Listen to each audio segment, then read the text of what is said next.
For Apple and Android devices. Now there's no need to carry cash or worry about losing your pass. Purchase rides and passes on the go with your debit or credit card. When you board, simply activate your fare on your device and then scan your phone screen at the fare box. Get the new Go SMTD mobile app today. Learn more at smtd.org. Order your sub from the new Head West in-store kiosks, and you get a free brownie. Free brownie. I don't want the same old thing. I got a craving for a Head West brownie today. Yeah! To protect his family from disaster, Steve used his camera phone. Done. By taking pictures of his important documents, Steve can always have them stored online. Learn more simple disaster prep tips at ready.gov. A message from FEMA and the Ad Council. 92.7 WMAY, Springfield's News and Talk. Springfield's dependable 5-day forecast on WMAY. Mostly sunny today with a high near 79, low around 58. Tomorrow, a chance of afternoon and evening showers with a high near 83, low around 65. Friday, showers continue with a high near 81, low around 65. Saturday, showers are likely with a high near 84, and Sunday, a chance of showers with a high near 78. I'm Don Howard, 92.7 WMAY. Weather sponsored by Lauterbach Tire and Auto, home of Stage 2 service. Drive safely now. This is the Crime Stoppers Crime of the Week, sponsored by Barcom Security. Hi, I'm Officer Drew Zabados, Crime Stoppers Coordinator for Sangamon and Menard counties. This week, Crime Stoppers is seeking information to assist the Chatham Police Department reference multiple catalytic converter thefts that occurred between March 12th and April 27th, resulting in $4,000 in thefts. 3 of the thefts occurred at Iron Gate Storage located on Mansion Road. The other 3 incidents occurred in the 100 block of South College, the 400 block of East Chestnut, and the 800 block of North Park, all of which occurred in the driveway of the victims. If photos become available, they will be posted on our website, cashfortips.us. If you can identify a suspect, suspects, or any vehicle involved, call Crime Stoppers anonymously at 217-788-8427, submit a tip on our website, or use the P3 mobile app. If your tip results in an arrest, you could receive a cash reward up to $2,500. Remember, Crime Stoppers only want your information, not your name. Catch a criminal, get a reward. Crime Stoppers of Sangamon and Menard County, sponsored by the Springfield office of Barcom Security. BarcomSecurity.com. Have a secure day. If you have a security system, give this a try. Call them and see what their response time is. Can you talk to a real live person 24 hours a day, even weekends and holidays? Are they prompt to follow up with your service requests? Barcom Security is winning customers by outstanding performance on all of those fronts. Every second counts. Contact the Springfield office of Barcom Security for a free estimate and have a secure day. The greatest party on earth is back here in Springfield. Since 2008, the Fanatics 5K is steadily approaching $2 million raised for local charities. If you've never been, you need to experience it. Not about running, many walk, many just eat and drink and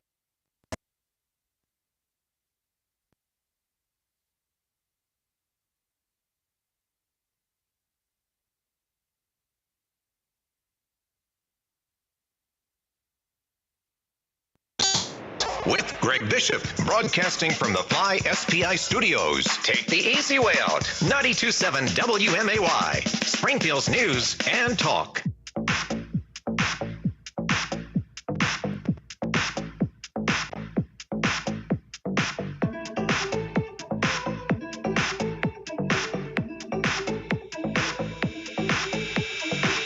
Well, it's another day and more twists and turns in litigation against Illinois' gun ban. Good morning, I'm Greg Bishop on 92.7 WMAY, Springfield's News and Talk, and this segment we're going to talk about the latest filings in the 7th Circuit Court of Appeals on the case that was consolidated where a Southern District judge issued a injunction, and then 6 days later, the state asked and received a stay on that injunction from the 7th Circuit Court of Appeals. Well, that injunction is now stayed. The law banning the sale of more than 170 certain firearms, shotguns, pistols, rifles that are semi-automatic, firearms attachments considered part of assault weapons, and those include any magazines over 15 rounds for handguns and over 10 rounds for rifles. That's been in place since January 10th. You've got a whole slew of lawsuits that were filed in state court and federal court. But in federal court in the 7th Circuit, you have the latest filings responding to that stay that was issued by a single judge of the 7th Circuit Court of Appeals. And some of those filings we'll go over. And then next segment, we'll talk about some gun laws that are being proposed at the Illinois State House. So stay tuned for that. But first, let's get into this. The 7th Circuit Court of Appeals, they have of course, the dockets that you can check out if you subscribe to PACER, which is the federal lawsuit tracking system.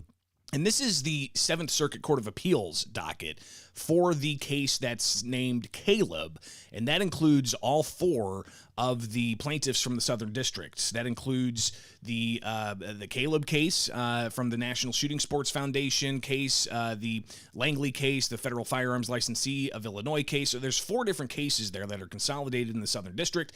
Judge Stephen McGlynn last month issued an injunction. The state asked for that stay, then went to the 7th Circuit Court of Appeals and asked for a stay, got that stay from a single judge from the 7th Circuit, and that judge gave the plaintiffs in this case till yesterday to respond. And the responses, and we'll get to those now here on WMAY. This one from the plaintiffs, Caleb Barnett, and the Barnett case goes over some of the arguments. They say that the state identifies no viable basis to disrupt the Second Amendment rights. Let me go back to the overview here. Here we are. Back up. There you are. All right. The state identifies no viable basis to disturb the district court's conclusion that plaintiffs are likely to succeed on the merits. It talks about the Bruin decision and how that abrogates this court's decision in Friedman and Wilson. And that's important because the 7th Circuit Court of Appeals judge, he essentially said that whenever people respond, they have to respond to previous decisions that he was involved in, Judge Easterbrook was involved in, concerning firearms that are years old. And that's one of the things that people critical of this have pointed out, saying that the new precedent from the Bruin decision last summer from the U.S. Supreme Court changes things. But they also go to talk about how firearms and magazines in the Protect Illinois Communities Act are arms, and that firearms and magazines that are banned are in common use, and there's no historical tradition in this country of banning ubiquitous arms. Ubiquitous meaning things that are all over the place, right? I mean, you got 2.4 million Illinois firearm owner identification card holders in Illinois. A lot of them may have semi-automatic weapons that fit this category of so-called assault weapons. So continuing on with the overview here of their case, in the filing in the 7th Circuit, they essentially say that the court should expedite the appeal.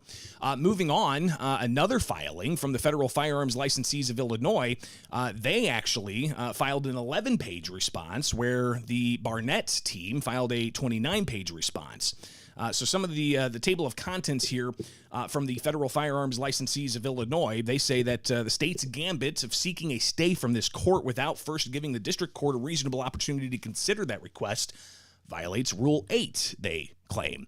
They also say that the irreparable harms to plaintiffs and appellees favor reinstatement of the district court's preliminary injunction. So that's the response, essentially an overview from the Federal Firearms Licensees of Illinois, and just skimming over to see what their conclusion is. They essentially say, for all those reasons laid out in their 11-page response, which appellees join in full the Barnett response, this court should deny the state's motion to stay the injunction pending appeal. You also have the case that was brought forward by Jeremy Langley. We talked with Langley's attorney, Thomas Magg, earlier this week about the Fifth Amendment arguments concerning the Illinois State Police and their statement saying that anybody that bought weapons during that 6-day injunction window, those weapons are not legal and cannot be registered if the law is upheld. Another issue entirely different. We'll actually hear a lot more about that. Some Republicans are going to be taking to the State House to condemn that statement today, and we'll see what kind of response we can get from Governor J.B. Pritzker, who holds a separate news conference on a different issue.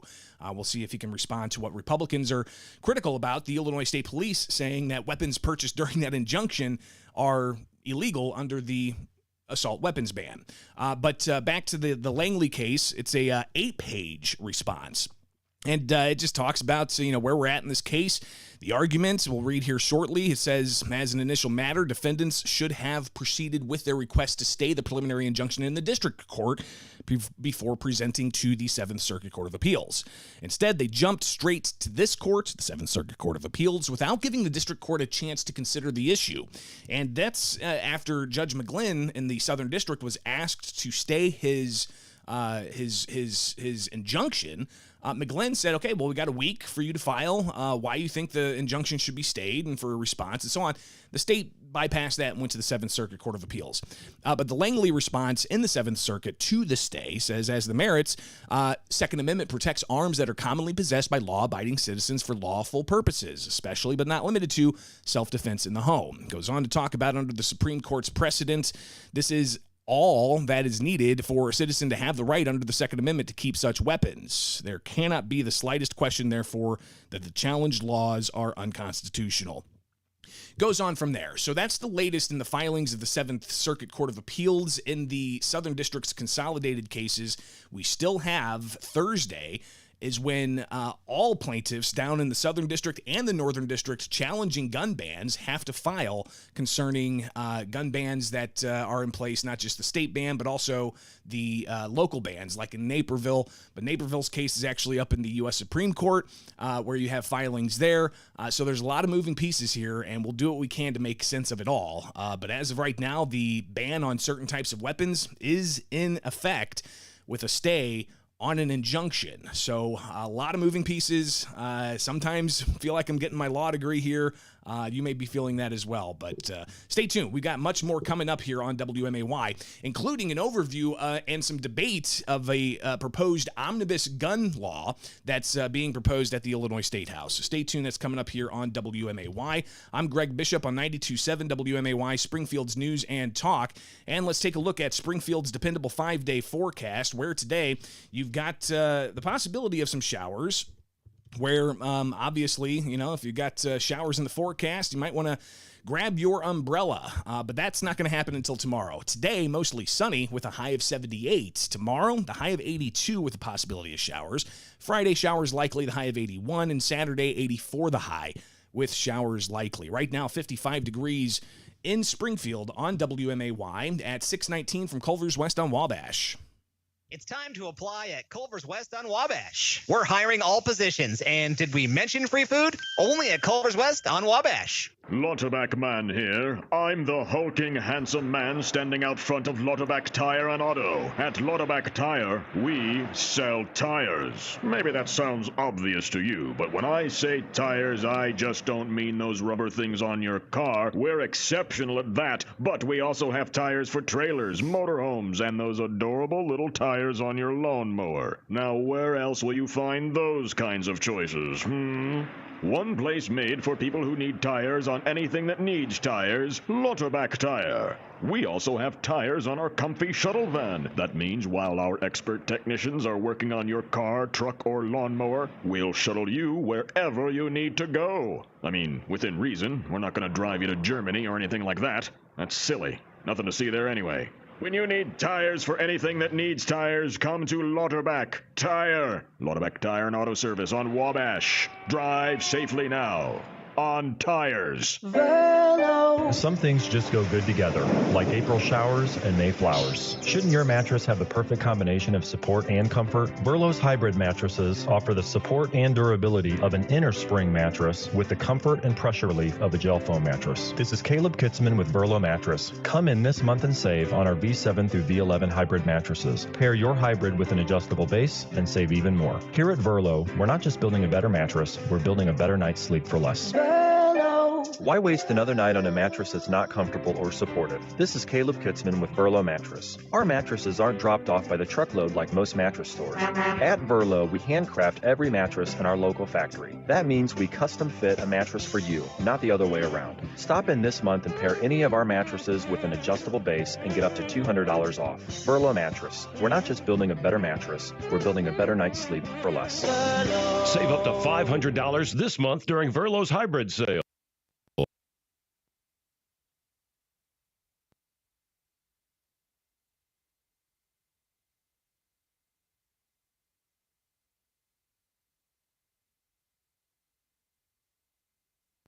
Just thinking about it. Right. So, because Dick Van Dyke stocks the 100 most used parts, we were able to send a factory-trained tech out to her place to fix the problem before she lost any of that food. And he wasn't some subcontractor either. Trained right here locally by the team of Dick Van Dyke. You know, one way to fight inflation? Yep. Keep from having to buy expensive stuff twice. This is Dennis Regan, chairman of Dick Van Dyke Appliance World. When you buy from us, you get the whole store, which means you have the comfort of knowing that if anything goes wrong, we'll make it right. Wow! Dick Van Dyke Appliance World. We stand behind what we sell. We offer so much more.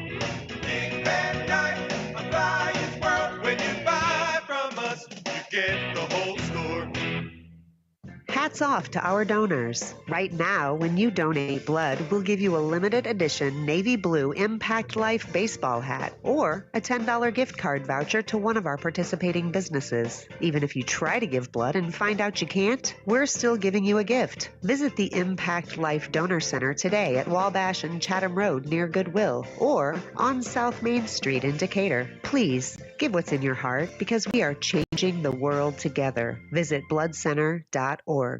If you want to bank safe from anywhere, get the app you can use everywhere. Your money's right in your hand. Nobody loves you like Heartland. Get a loan, pay a bill when you're on the go. Deposit that check right from your phone. Download our app and you can. Nobody loves you like Heartland. We're like a bank, but only better, 'cause you'll remember. Bank like you own the place. Heartland Credit Union. To protect his family from disaster, Steve used his camera phone. Done. By taking pictures of his important documents, Steve can always have them stored online. Learn more simple disaster prep tips at ready.gov. A message from FEMA and the Ad Council. I'm Kareem Abdul-Jabbar. I learned about atrial fibrillation the hard way. My symptoms would come and go. Shortness of breath, fatigue. I kept going. Then I got so lightheaded, I couldn't. My doctor said I have AFib, so I'm about 5 times more likely to have a stroke. Other symptoms, irregular heartbeat, heart racing, chest pain can come and go, but the risk of stroke stays. If you have symptoms, tell a doctor.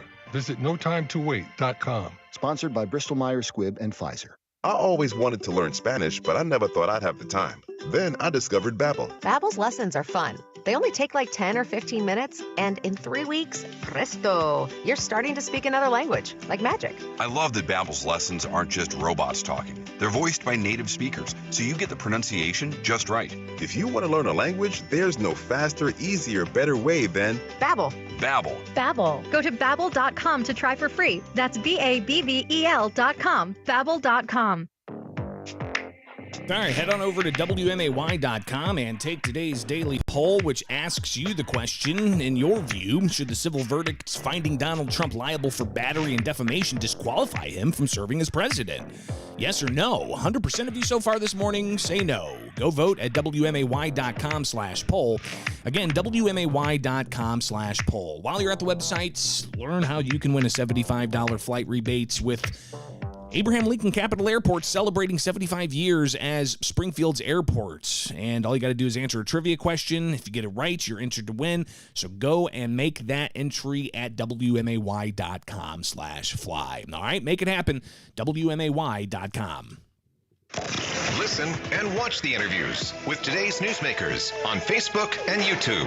Like and subscribe now. Springfield's Morning News with Greg Bishop on 92.7 WMAY.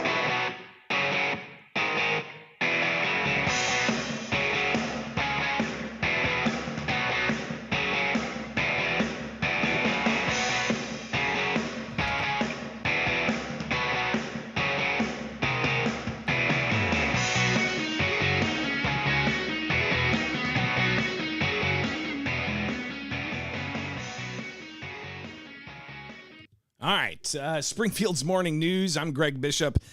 It is time now to look at some of the latest litigation making its way through the Illinois General Assembly, and one of those bills deals with firearms. It's an omnibus bill. Let's go ahead and hear from a committee yesterday where this bill was presented by State Representative Maura Hirschauer who talks about what the bill entails. It's got 6 different elements in it. Here's just some of what those elements include when it comes to regulating firearms in the state of Illinois. The first policy in House Bill 676 addresses an unincorporated county issue with the discharge of firearms around residential properties. Unincorporated neighborhoods in the state have reported dangerous incidents of discharged firearms within residential areas. In these cases, homeowners have found bullets lodged in swing sets, garden sheds, and fence posts. Currently, county boards may, by ordinance, regulate or prohibit within unincorporated areas the discharge of firearms in any residential area. To increase public safety, this bill changes the definition of a residential area from any area within 300 yards of residential property to any area within 1,000 yards. Therefore, counties may, by adopting an ordinance, prohibit the discharge of firearms unless in the case of self-defense in any area within 1,000 yards of residential property. So again, this would essentially change the distance from which somebody can fire a weapon that's not self-defense.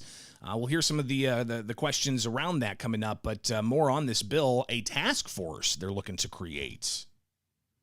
This establishes a task force on firearm insurance. The purpose of the task force is to review current and potential future insurance policy offerings for safe and legal possession of firearms and offer policy-making recommendations.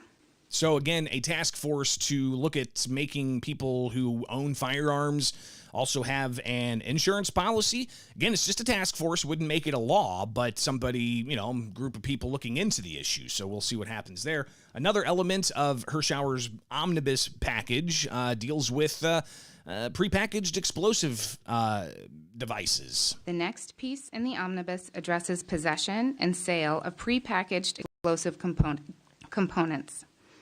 The bill provides that federally licensed firearm dealers may offer for sale prepackaged explosive component products only if they keep records of any such sale. The bill states that one must have a valid FOID card to acquire or possess prepackaged explosive components and makes it a Class 4 felony for the unlawful sale or delivery of prepackaged explosive components. And then another measure of the omnibus bill, which again is House Bill 218, and you've got a lot of questions that are coming up we'll get to in a bit from yesterday's House Judicial Criminal Committee, but Maura Hirschauer laying out the orders of protection changes that this particular omnibus package would bring about. The bill clears up an important oversight within the Firearm Restraining Order Act by adding intimate partner to the definition of petitioner.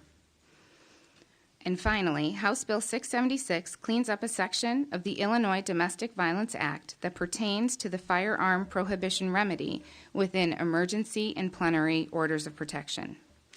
We know that risk of intimate partner homicide increases 500% when abusers have access to a gun, and that leaving a domestic violence relationship is a period of high lethality risk, including the time of filing orders of protection. Equipped with this information, it is critical that we close the loophole created by a drafting oversight that has prevented some judges in the state from issuing the firearm remedy during the emergency stage equitably and consistently throughout the state. The bill clarifies existing language in the IDVA statute that allows for a judge to issue a seizure order for firearms when granting emergency orders of protection. Immediately upon entry of an order of protection prohibiting firearm possession, the court shall issue a seizure order of any firearm in the possession of the respondent to be kept by local law enforcement for safekeeping. So, again, Maura Hirschauer's bill, just to make clear, this is House Bill 676. I think I said 218 earlier, but 676 is the omnibus package that would change hunting restrictions from 300 yards to 1,000 yards. It would create a task force to explore requiring liability insurance for firearms, a requirement to have a FOID card to access tannerites, with penalties of being a Class 4 felony if you violate that, domestic violence order protection changes, and more. So a lot of different moving pieces there. What's some of the reaction from advocacy groups? Well, we'll hear that next here on WMAY with Springfield's Morning News. I'm Greg Bishop. You can always call in live and local at 217-629-7970. Again, that's the phone number, 217-629-7970. Love to hear your thoughts on some of these measures. We'll get to some of the reaction from various groups and some lawmakers as well. Stay tuned. That's coming up here on WMAY. But let's take a look at some headlines here this morning with Springfield's Morning News. I'm Greg Bishop, and looks like we've got a whole bunch of headlines to tackle from the WMAY newsroom. So let's get right on into it. 92.7 WMAY. Here are the three big things you need to know. Well, City Water, Light, and Power is asking drivers to use caution around Lake Springfield. CWLP crews have begun a pipe relocation project related to the installation of the utility's new lime lagoons, which will hold byproducts of water treatment processes. The work is taking place from Spalding Dam to the Spalding Boat Launch. And while there will be no lane closures because of the work, crews will be close to the road, so drivers are urged to slow down and be careful near those work zones. The project's expected to be completed by June. One of the main venues at the Illinois State Fairgrounds is going to reopen. The multipurpose arena was closed last year for $8.6 million in renovations. That includes repairs to sidewalks, steps, and electrical systems, along with readjusting the tension structure at the arena. The arena will host 4 events during this year's fair. Monster Truck Show August 10th, a rodeo August 12th, truck and tractor pulls August 14th through the 16th, and a demolition derby on the 19th. Up in Chicago, Mayor Lori Lightfoot's declared a state of emergency in that city because of the ongoing flow of migrants being bused and flown there from Texas. Lightfoot says more than 8,000 migrants have been sent to Chicago since last August, and the city's exhausted its supply of places to put them. Hundreds of more recent arrivals are currently being housed in Chicago police stations. The emergency order says Chicago will have to bring more locations online to shelter the migrants, but also calls on the state and federal government to do more to address the crisis. Illinois lawmakers have approved a bill that would prohibit insurance companies from charging higher rates to homeowners based upon the breed of dog they own. Democratic Representative Rita Mayfield says insurance companies are often basing those rates on outdated and biased beliefs about the dangers posed by a certain dog breed. She says no family should have to absorb much higher costs or be forced to give up a treasured family pet because, quote, a bean counter doesn't like them. The bill would still allow insurance companies to deny or modify coverage when it can be shown the specific dog poses a demonstrable risk. The bill has passed the Illinois House and Senate and now can be sent to Governor J.B. Pritzker. Those are the latest headlines here on WMAY. Your forecast is coming up next. Hello, everybody. Cousin Bill with Illinois Paving, your Reader's Choice Award Paver of the Year. Thanks for that. Is your driveway a sloppy, muddy mess? Are you tired of getting stuck in your driveway? Maybe you're sick of all the sloppy mud in the car and in the house. Or maybe you don't want all the garbage rock in your lawn. Well, if so, call Cousin Bill at Illinois Paving. ILPaving.com. ILPaving.com. The shortest distance between you and a Head West sub is now through the new in-store kiosks. I don't want the same old thing. I got a craving for a Head West brownie today. Yeah! If you're planning a furniture facelift, your timing couldn't be better. Hendricks Home Furnishings is moving all floor samples and warehouse overstock today. They need it all gone. So prices have been slashed to historic lows, never before seen and never to be seen again. That includes Lazy Boy. Come choose your favorites. Get it delivered fast and free during this one and only clearance blowout.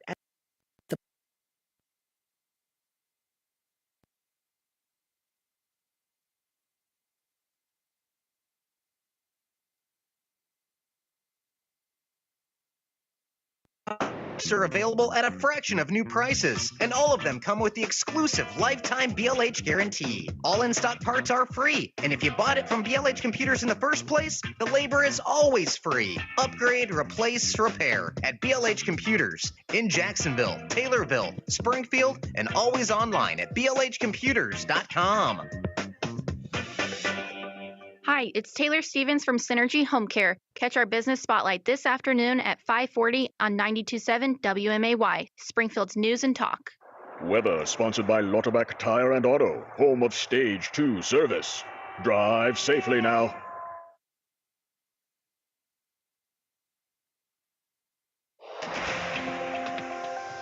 Springfield's dependable 5-day forecast. Today, the high of 78 with mostly sunny skies. Some clouds overnight with a low of 58.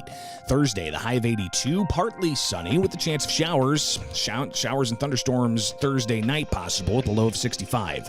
Friday, 70% chance of showers, the high of 81. Showers likely Saturday with a high up to 84. And then come Sunday, we're looking at a high of 78 with showers likely. Right now, it's fair conditions, few clouds out there, 55 degrees on WMAY. Here's one thing that psychologists and therapists believe to be a key step to achieving better mental health, and it doesn't cost a thing. Spending time outside.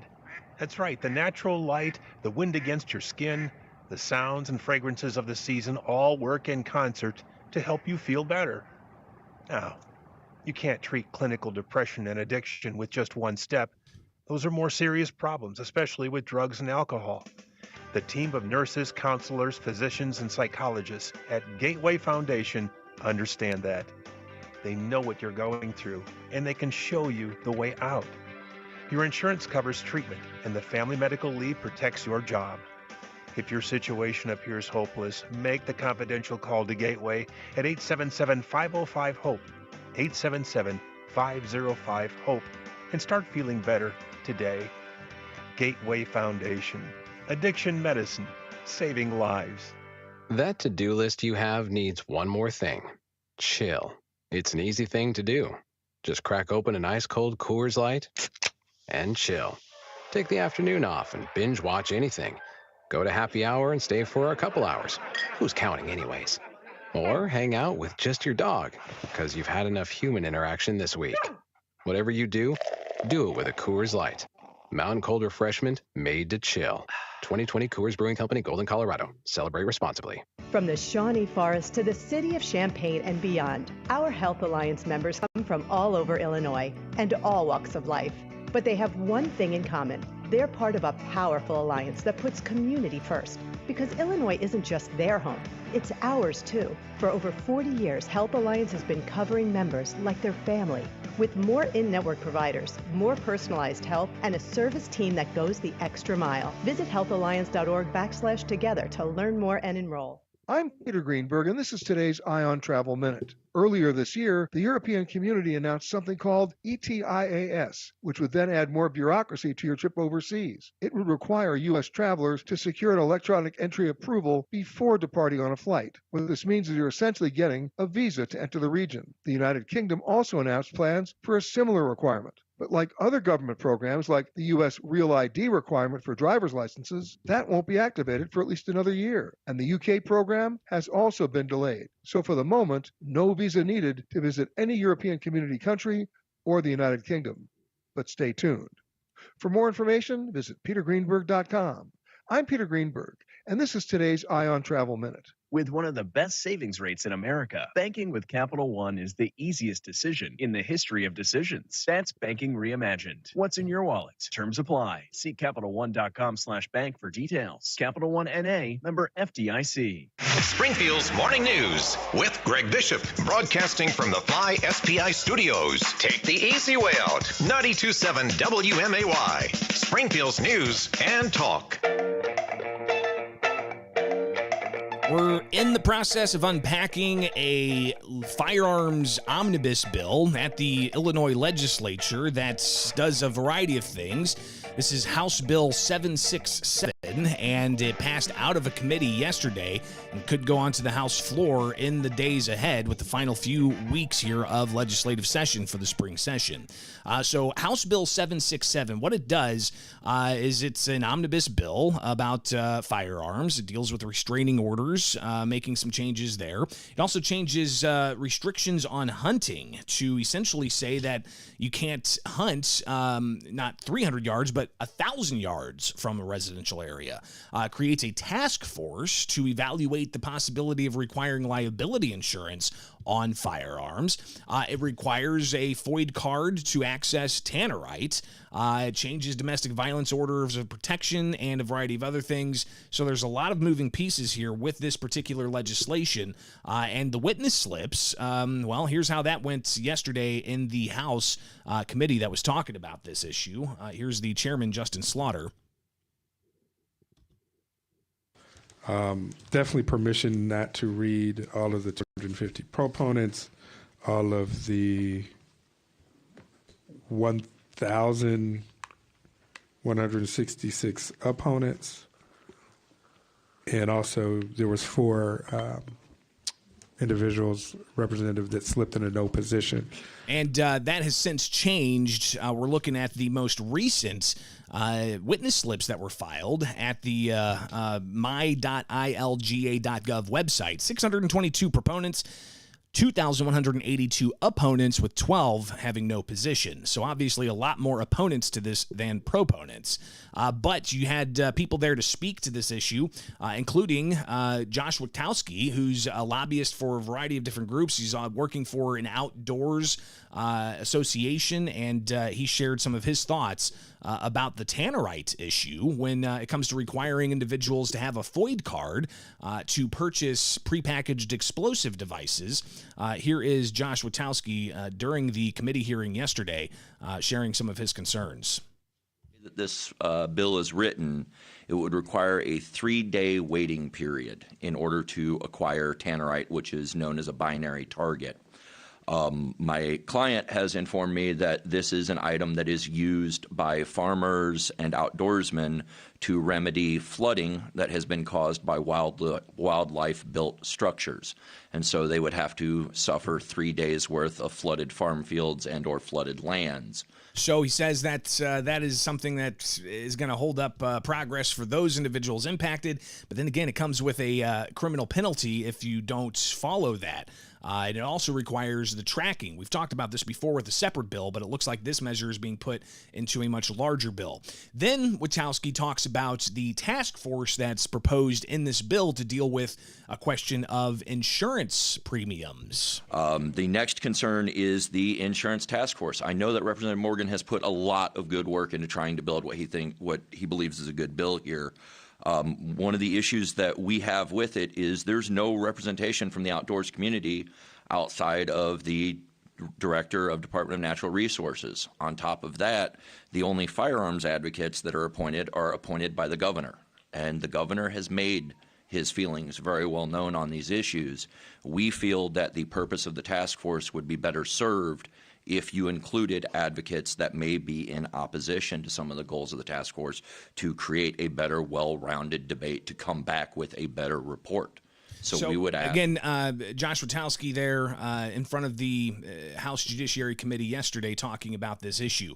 Wasn't the only group there raising concerns. You had the Illinois State Rifle Association's Ed Sullivan there as well, raising concerns about the 1,000-yard rule for hunting.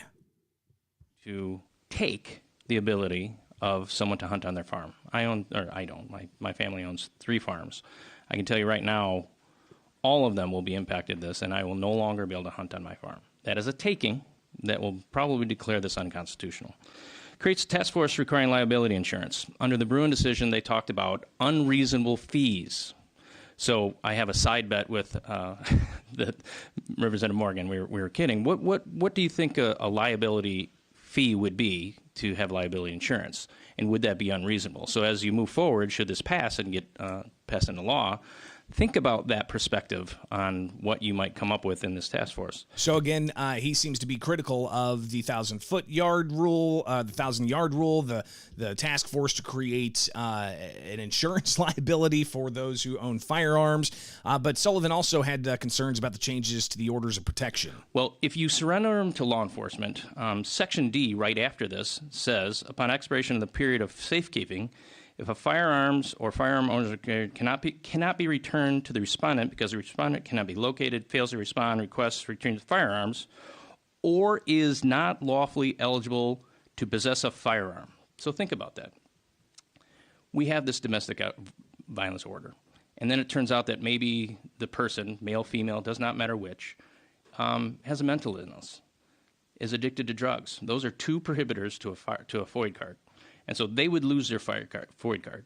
So if you force someone to turn over firearms to law enforcement, one of the remedies for the court, there's a few, the court may order the local law enforcement agency to destroy the firearms, which would be a taking, use the firearms for training purposes or for any other application as deemed appropriate by law enforcement. And they can also destroy them. And he says that there's a lot of investments that people make when it comes to their firearms collections, a lot of investments. There are people that have hundreds of thousands of dollars invested into firearms. It might not mean a lot to other people, but they don't get to transfer those to their heirs. They don't get to transfer that, even just from the monetary amount. So again, some of the concerns that are raised about this omnibus package of legislation at the Illinois State House, House Bill 767, and you can find more details about it at ilga.gov.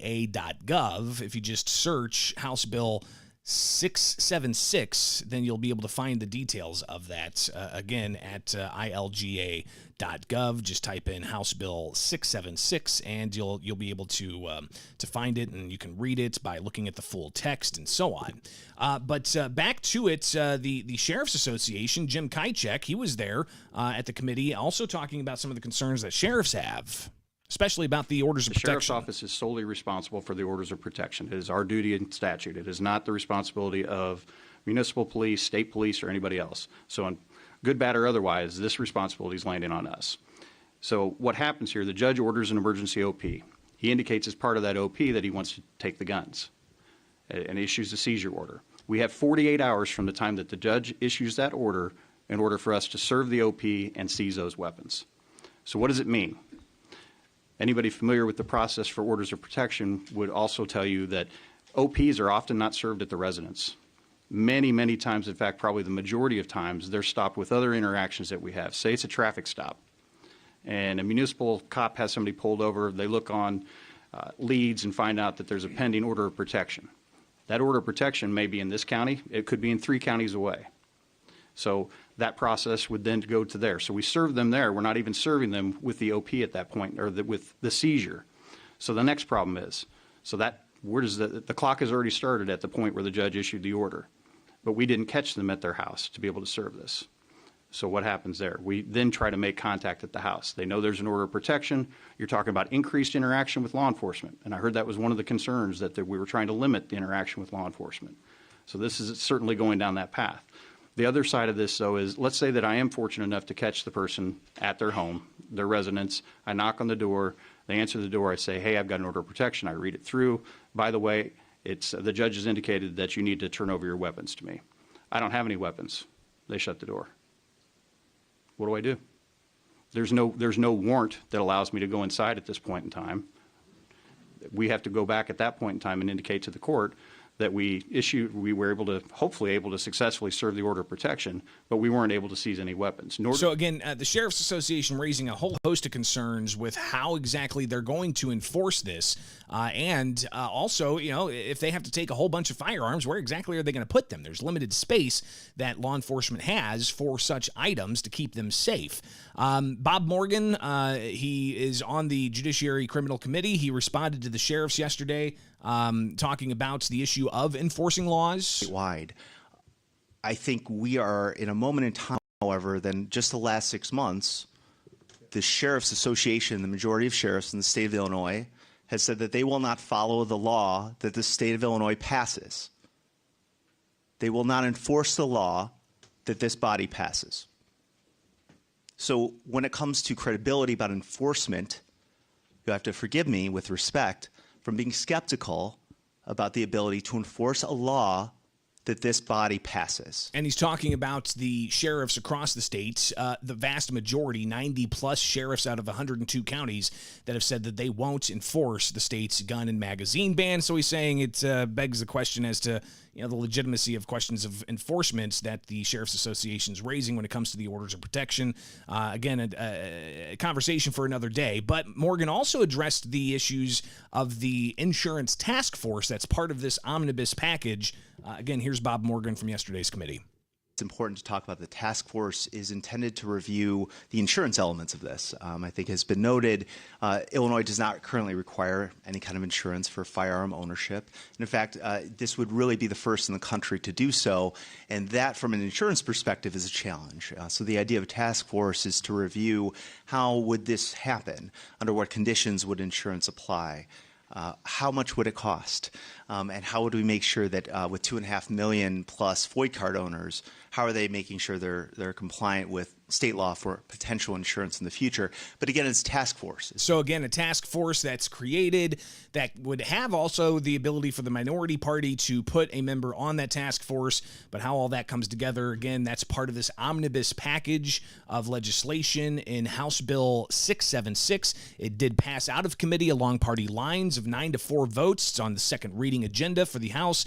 Comes up on a third reading agenda after it gets read again, and then it could possibly pass over to the Senate. So we'll be watching that closely here with Springfield's Morning News. I'm Greg Bishop on 92.7 WMAY, Springfield's News and Talk. A lot more to get to. Stay tuned. It is Springfield's Morning News now at 6:52 from Culver's West on Wabash.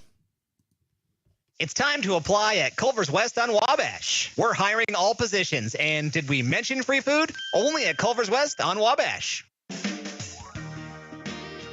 Here at Warren Boynton State Bank, we're proud to be a true community bank since 1877. We remind you that the goal of a community bank is to work together with our customers and communities to help move them forward in positive ways. When we accept your deposits, we invest that money right back into this area, into homes, farms, and small businesses. One of our primary goals is to help this community in any way we can. And because we've invested in you, our friends and neighbors, our bank is safe and sound and in business to stay. We're sincere in our care and concern for this community. Our employers, directors, and managers are people you know, people who are dedicated to making this a better place to live. Discover what a true community bank is at Warren Boynton State Bank, 3030 Spring Mill Drive in Springfield. Member FDIC, Equal Housing Lender. Warren Boynton, your bank. You hear a lot about influencers these days. Well, the personalities you hear on our radio stations have been influencing purchasing decisions at local businesses in Central Illinois long before it was a hot new marketing buzzword. Hey, it's Rocky from the Morning Routine on WNNS. I've been in communications for about 7 years, and I've been talking to the capital city on the radio and online for about 1.5 years now.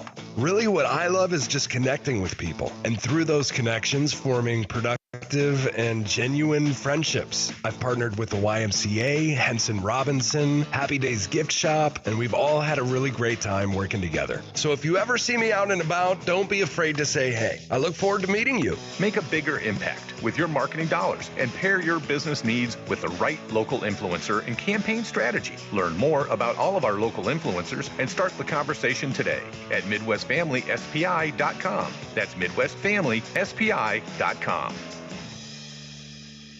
There are 3 words I always hear when someone from our staff is on the phone.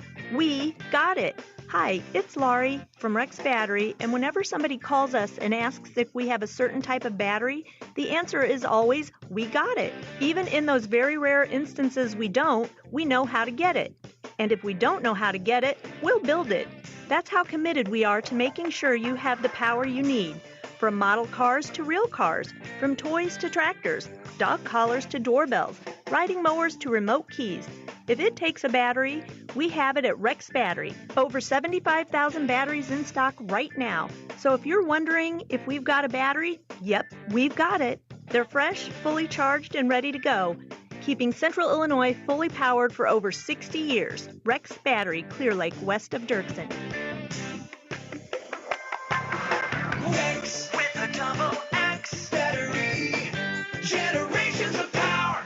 Looking to buy your next home or considering listing? My wife and I recommend choosing RE/MAX Professionals of Springfield, Fritz Pfister. Working with Fritz to find our new home in Sangamon County was truly a wonderful experience. He's prompt, responsive, and we had constant communication. He was committed to serving our needs and made our home buying experience an absolute pleasure. RE/MAX Professionals of Springfield, Fritz Pfister, 217-652-7653. 217-652-7653. Buying or selling a home? Fritz makes it easy. Finding great people to hire is like trying to find a needle in a haystack. It's pretty difficult, right? Well, ZipRecruiter has mastered finding a needle in a haystack, so they take it to the next level. They make hiring so simple that it's like finding a needle in a needle stack. And that's why you should try ZipRecruiter for free at ZipRecruiter.com/free. Here's what it's like to use ZipRecruiter. They have so many qualified candidates that it's easier to find the right ones for your roles. In fact, 4 out of 5 employers who post on ZipRecruiter get a quality candidate within the first day. That's a lot of needles. So how do they do it? ZipRecruiter's powerful technology sends you candidates who are a great match for your job, and you can even invite your top choices to apply. So if you want less hay and more needles, head to ZipRecruiter. ZipRecruiter, the smartest way to hire. And right now, you can try ZipRecruiter for free. That's right, free. At ZipRecruiter.com/free. That's ZipRecruiter.com/free. ZipRecruiter.com/free. In business, everything your employees do impacts your brand, including what they wear. Cintas has high-performance workplace apparel for almost every job imaginable. From work shirts and pants, to polos and khakis, to Oxfords or T-shirts, these clothes move, breathe, and look great. Your team gets the styles they like, you convey the image you want. And Cintas service includes weekly laundry and delivery. To learn more, visit Cintas.com. Oh, I'm ready! And get ready for the workday. Springfield's Morning News with Greg Bishop. Listen on demand at WMAY.com. 92.7 WMAY. Springfield's News and Talk.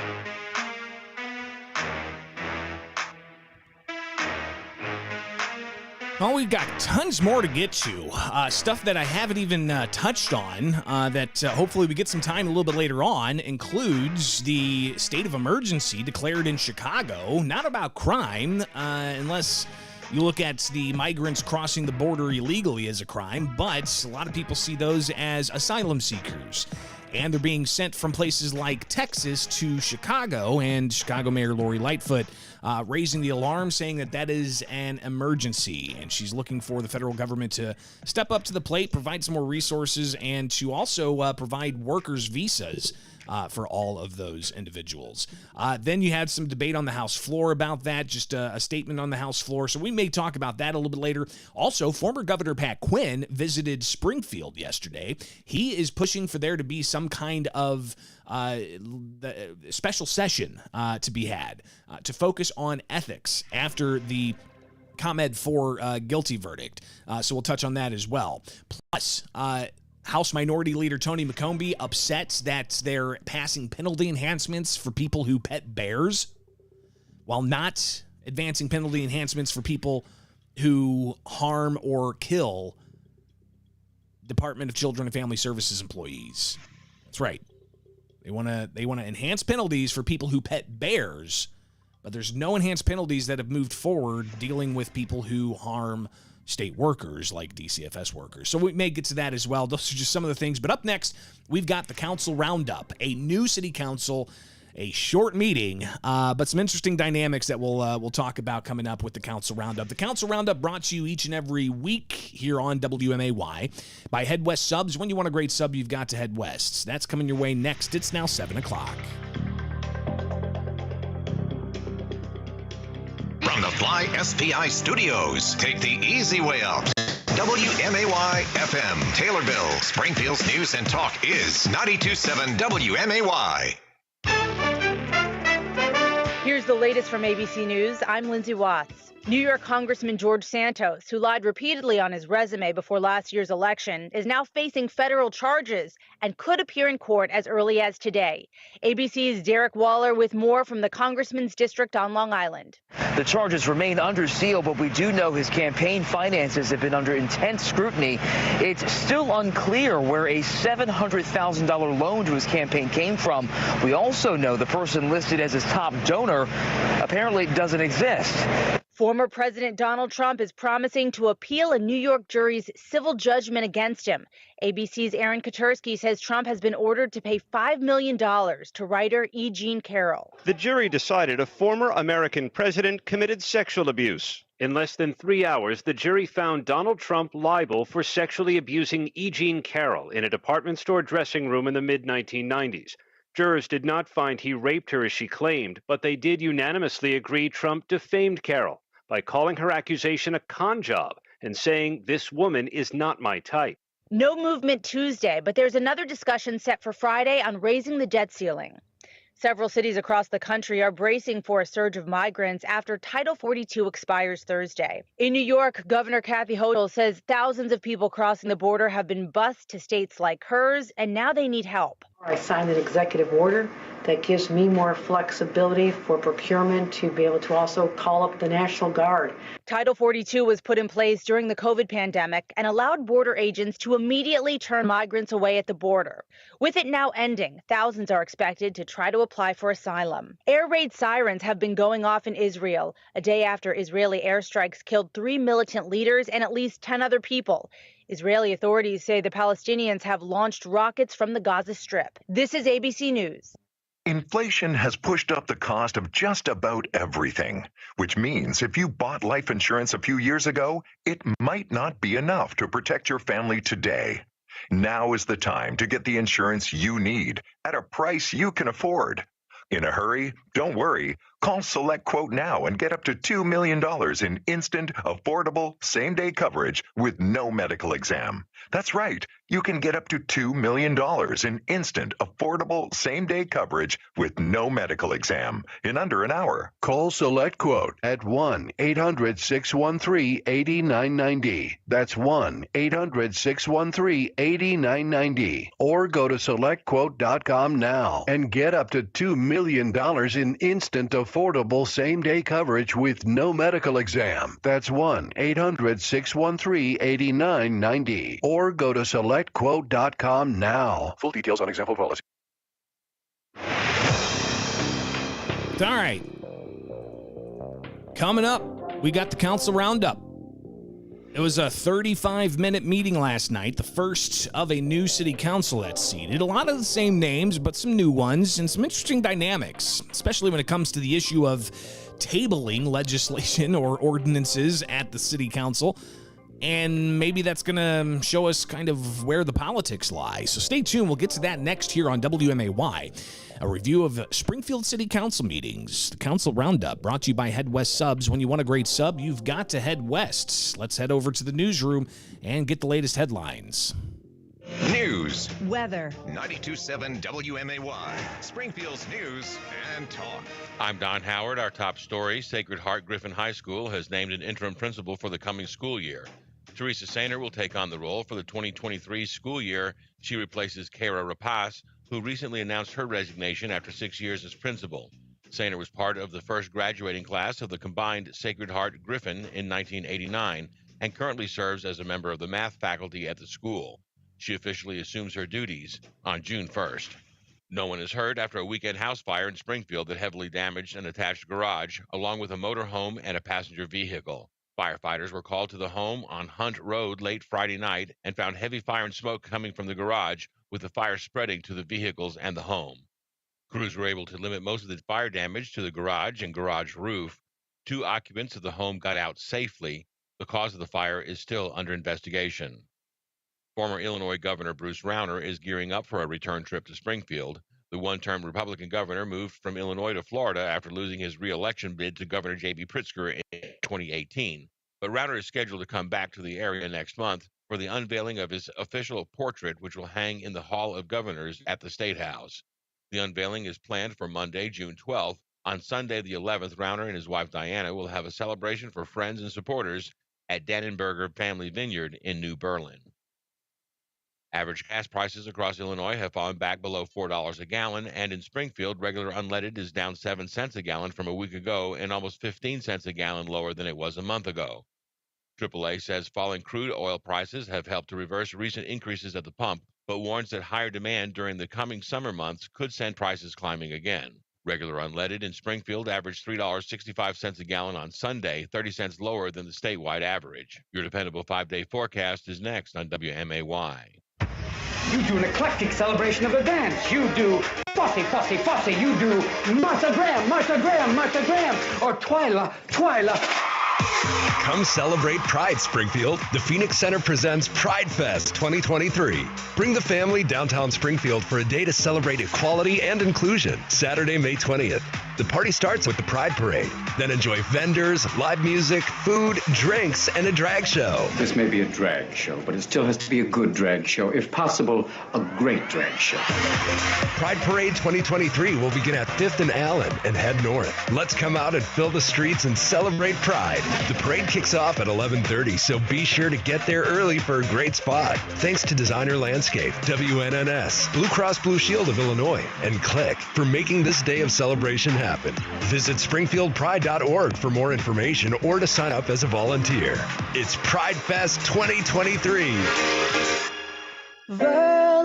Some things just go good together, like April showers and May flowers. Shouldn't your mattress have the perfect combination of support and comfort? Burlow's hybrid mattresses offer the support and durability of an inner spring mattress with the comfort and pressure relief of a gel foam mattress. This is Caleb Kitzman with Burlow Mattress. Come in this month and save on our V7 through V11 hybrid mattresses. Pair your hybrid with an adjustable base and save even more. Here at Burlow, we're not just building a better mattress, we're building a better night's sleep for less. Why waste another night on a mattress that's not comfortable or supportive? This is Caleb Kitzman with Burlow Mattress. Our mattresses aren't dropped off by the truckload like most mattress stores. At Burlow, we handcraft every mattress in our local factory. That means we custom fit a mattress for you, not the other way around. Stop in this month and pair any of our mattresses with an adjustable base and get up to $200 off. Burlow Mattress. We're not just building a better mattress, we're building a better night's sleep for less. Save up to $500 this month during Burlow's hybrid sale. Hurry, sale ends soon. Everywhere you are, everywhere you live, with TuneIn Radio, the WMAY app, or listen at home with your Amazon smart speaker. 92.7 WMAY, Springfield's news and talk. Springfield's dependable 5-day forecast on WMAY. Mostly sunny today with a high near 79, low around 58. Tomorrow, a chance of afternoon and evening showers with a high near 83, low around 65. Friday, showers continue with a high near 81, low around 65. Saturday, showers are likely with a high near 84, and Sunday, a chance of showers with a high near 78. I'm Don Howard, 92.7 WMAY. Weather sponsored by Lauterbach Tire and Auto, home of Stage 2 service. Drive safely now. You do an eclectic celebration of the dance. You do fussy, fussy, fussy. You do Martha Graham, Martha Graham, Martha Graham, or Twyla, Twyla. Come celebrate Pride, Springfield. The Phoenix Center presents Pride Fest 2023. Bring the family downtown Springfield for a day to celebrate equality and inclusion. Saturday, May 20th. The party starts with the Pride Parade. Then enjoy vendors, live music, food, drinks, and a drag show. This may be a drag show, but it still has to be a good drag show. If possible, a great drag show. Pride Parade 2023 will begin at 5th and Allen and head north. Let's come out and fill the streets and celebrate Pride. The parade kicks off at 11:30, so be sure to get there early for a great spot. Thanks to Designer Landscape, WNNS, Blue Cross Blue Shield of Illinois, and Click for making this day of celebration happen. Visit springfieldpride.org for more information or to sign up as a volunteer. It's Pride Fest 2023.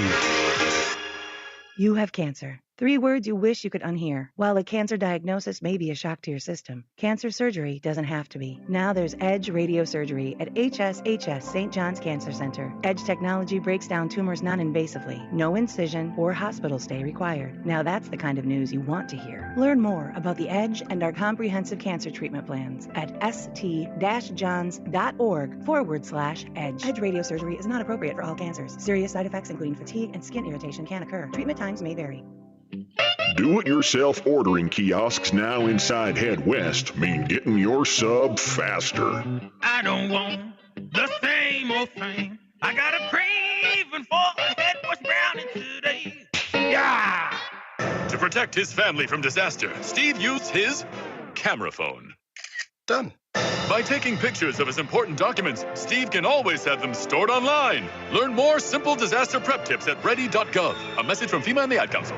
Springfield's Morning News with Greg Bishop, broadcasting from the Fly SPI Studios. Take the easy way out. 92.7 WMAY, Springfield's News and Talk.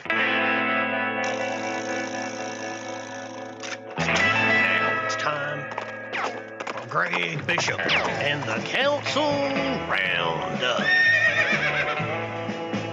Council Roundup brought to you each and every week by Head West Subs. When you want a great sub, you've got to head west.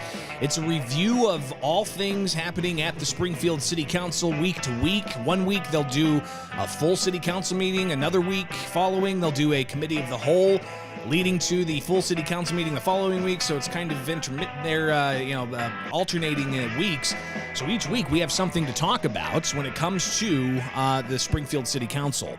Now we have a new dynamic with the Springfield City Council, and that is we had elections and new alder people sworn into office late last week, a new mayor sworn into office late last week. So we'll see. It's a new adventure with a new Springfield City Council and the Council Roundup. Brought to you by Head West Subs. When you want a great sub, you've got to head west. So let's get right on into it. Yesterday was a Springfield City Council Committee of the Whole, where you had Ward Alderman Jim Donnellan, who is back in office, and he opened things up, welcoming people, getting a roll call. And here is Jim Donnellan with his opening statements here. Mr. Clerk, if you'll call the roll.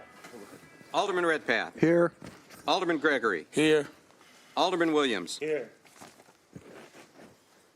Alderman Rockford. New. Alderwoman Purchase. Here. Alderwoman Notoriano. New. Here.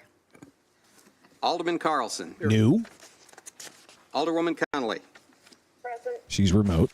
Alderman Donnellan. Here. Alderman Hanauer. Here. So you've got a few new faces on the city council, and obviously we'll hear just how active they're going to be on the council horseshoe, and when they're talking about a variety of different things. But here is Alderman Jim Donnellan welcoming them in to the Springfield City Council chambers. First of all, everybody, welcome. I especially wanted to welcome our new mayor, Misty Busher, who's in the crowd this evening. I wanted to welcome our new treasurer, Colleen Redpath-Fager. I wanted to welcome Larry Rockford in Ward 4. I wanted to welcome Jennifer Nutriano in Ward 6 and Brad Carlson in Ward 7. And if I missed anybody, I apologize. So, of course, this is a committee of the whole, so the mayor's not chairing the council. The mayor only chairs the council whenever it's a full council meeting. So you've got the dynamic there of a committee of the whole. Jim Donnellan, the chairperson of the committee of the whole, and he welcomes in the new alder people. But he also called for new city directors to head to the podium to introduce themselves, so we could put faces to the new names. I'm Mike Disco, Chief of Staff, and I wanted to get up here for Ethan because he has such a credential on everything that I was embarrassed to be standing up here after him. So, pleasure to be here. Welcome, Mike. Welcome, Mike. Thank you. Many of you already know me. I'm Ed Canny. Congratulations. But for the new members, I served as the city fire marshal before Monday, and I'll be becoming the new chief of the fire department. So my phone is always available for calls. You feel welcome to call me at any point in time. So, and congratulations to the new alder persons, and look forward to working with you all. Thank you, Chief. Good evening, everyone. To everyone I know and everyone that I don't know, my name is Ethan Posey. I'm the new Director of Community Relations here for the city. Don't let Mike flatter me that much. I am pleased to serve the community and serve our city to the best of my abilities. Congratulations. Thank you.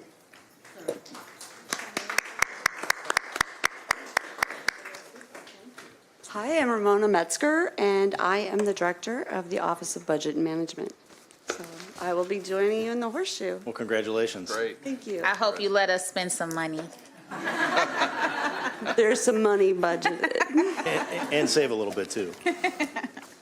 Again, just some of the new faces and names of the various directors and city officials that are going to be helping manage things. And you'll hear a lot of them, I'm sure, in the weeks ahead. So let's get right back on into it. City business. You've got Alderman Jim Donnellan, again, the chair of the Committee of the Whole. And he starts things off. My name is Steve Ron. I'm with introducing the new corporation counsel, who's there in an interim basis. My name is Steve Ron. I'm the acting corporation counsel. My day job is doing litigation for the city, but I will be serving in this capacity until a permanent corporation counsel can be installed. So, Thanks for stepping Steve up. Ron will be Anyone sounding else? off a bit here with some questions concerning the motions to table ordinances. So we'll touch on that in a bit, but let's also hear from a new city official, Treasurer Colleen Redpath Fager, with the Treasurer's report and see how much money, tax dollars, the city has in its coffers. Treasurer's report for the corporate fund for the month of April. The beginning balance is $67,387,204. We took in total receipts of $9,815,543. We had total disbursements in the month of April totaling $10,146,720, which left the corporate fund ending balance in the month of April at $67,056,027. The ending general fund balance includes $21,599,047, which is the April ending balance of the ARPA money. Thank you. That concludes my. So a lot of dollars there, a lot of money in the city's coffers, tens of millions of dollars, and obviously starting a new Springfield City Council, they've already got the budget in hand, so now they just got to manage with various ordinances dealing with liquor licenses. We'll hear about that. We'll hear about some big spending ordinances concerning infrastructure improvements, a whole host of other things, including a little bit of a political dynamic from last night's very short 35-minute meeting. So we'll get to all of that coming up here with Springfield's Morning News and the Council Roundup, brought to you by Head West Subs. When you want a great sub, you've got to Head West. Their downtown location open for lunch, and don't forget about delivery. Head West Subs. All right, much more of the Council Roundup on the way here, now at 7:17 from Culver's West on Wabash. It's time to apply at Culver's West on Wabash. We're hiring all positions, and did we mention free food? Only at Culver's West on Wabash. Everyone knows that your car won't run if you don't put gas in it on a regular basis. Without a strategic and consistent marketing plan, your business falls flat. At Midwest Family Springfield, we will help build a full funnel marketing plan to drive your business. I'm Teresa Schreiber. My financial and marketing background can help your organization maximize your business investment. You wouldn't put regular gas in a diesel tractor. So don't just trust any marketing fuel for your business. Visit MidwestFamilySPI.com and learn more about how we can help you roll your marketing dollars into a growing business. Less hassle, more travel. We've got connections. Springfield to Chicago O'Hare to anywhere. The Abraham Lincoln Capital Airport remains open for you. Your hometown airport is committed to providing a safe, clean, and healthy travel experience. Security lines are short, parking is always free, and customer service is a top priority. Book your next American Airlines flight from SPI at aa.com. Fly local, fly SPI. Take the easy way out. As a state employee, you work hard to make Illinois a better place. At Health Alliance, we do too. It's our Illinois roots that set us apart. Our HMO plan for state of Illinois employees features the doctors and hospitals you know and trust. So whether you're a first responder in O'Fallon or a staffer in Springfield, Health Alliance is the obvious choice for your state employee coverage. Learn more at healthalliance.org/state of Illinois. The benefit choice period ends May 31st. All right, let's check in now with Mike Quimby, standing by from Green Hyundai to let us know how you are going to get into a new vehicle very soon. Mike, tell us about it. That's right, Greg. Hey, here we are. It's the 10th of May already. This month's up and rolling and going quick. We have 2 truckloads of cars dropping this morning, so a lot of inventory here on the east side, the home of Green Hyundai in front of JCPenney's. A lot, and the trades are just... Your trading is worth so much. They're up again, so take advantage of this while you can. And we're motivated sellers as we're into the Memorial Day construction clearance event that's going on out here at Hyundai. As we prepare to open up that new facility on Stanford Overpass, we've got to clean up our inventory on the east side. So that's what we're doing. 0% with approved credit on these new Hyundais on select models, and then of course 3 years worth of free maintenance on top of that, so you don't have to pay for oil changes or tire rotations. They're already the lowest price car in their competitive field in a different vehicle than what the other manufacturers have on the market. Hyundai is different. So come out and find out for yourself at the Memorial Day construction clearance event going on the east side of Springfield, Green Hyundai Dirksen Parkway. Mike Quimby, Green Hyundai. Have a great day. Appreciate it, Greg. Thank you. Rex with a double X battery. Generations of power. Here's what we believe at Rex Battery. You should be able to find the right battery when you need it. Our company started when my dad needed a battery for his car, and he built it himself. Today, more than 50 years later, we are still making sure you can find the right battery you need. And that includes the common batteries people use every day to the hard-to-find batteries used in big farm equipment. While online outlets are struggling with supply chain issues, we have shelves full of batteries. The best part is we're right here in town and ready to help today. Hearing aids, power tools, and the car in your garage. If it takes a battery, you can find the battery at Rex Battery, Clear Lake, just west of Dirksen.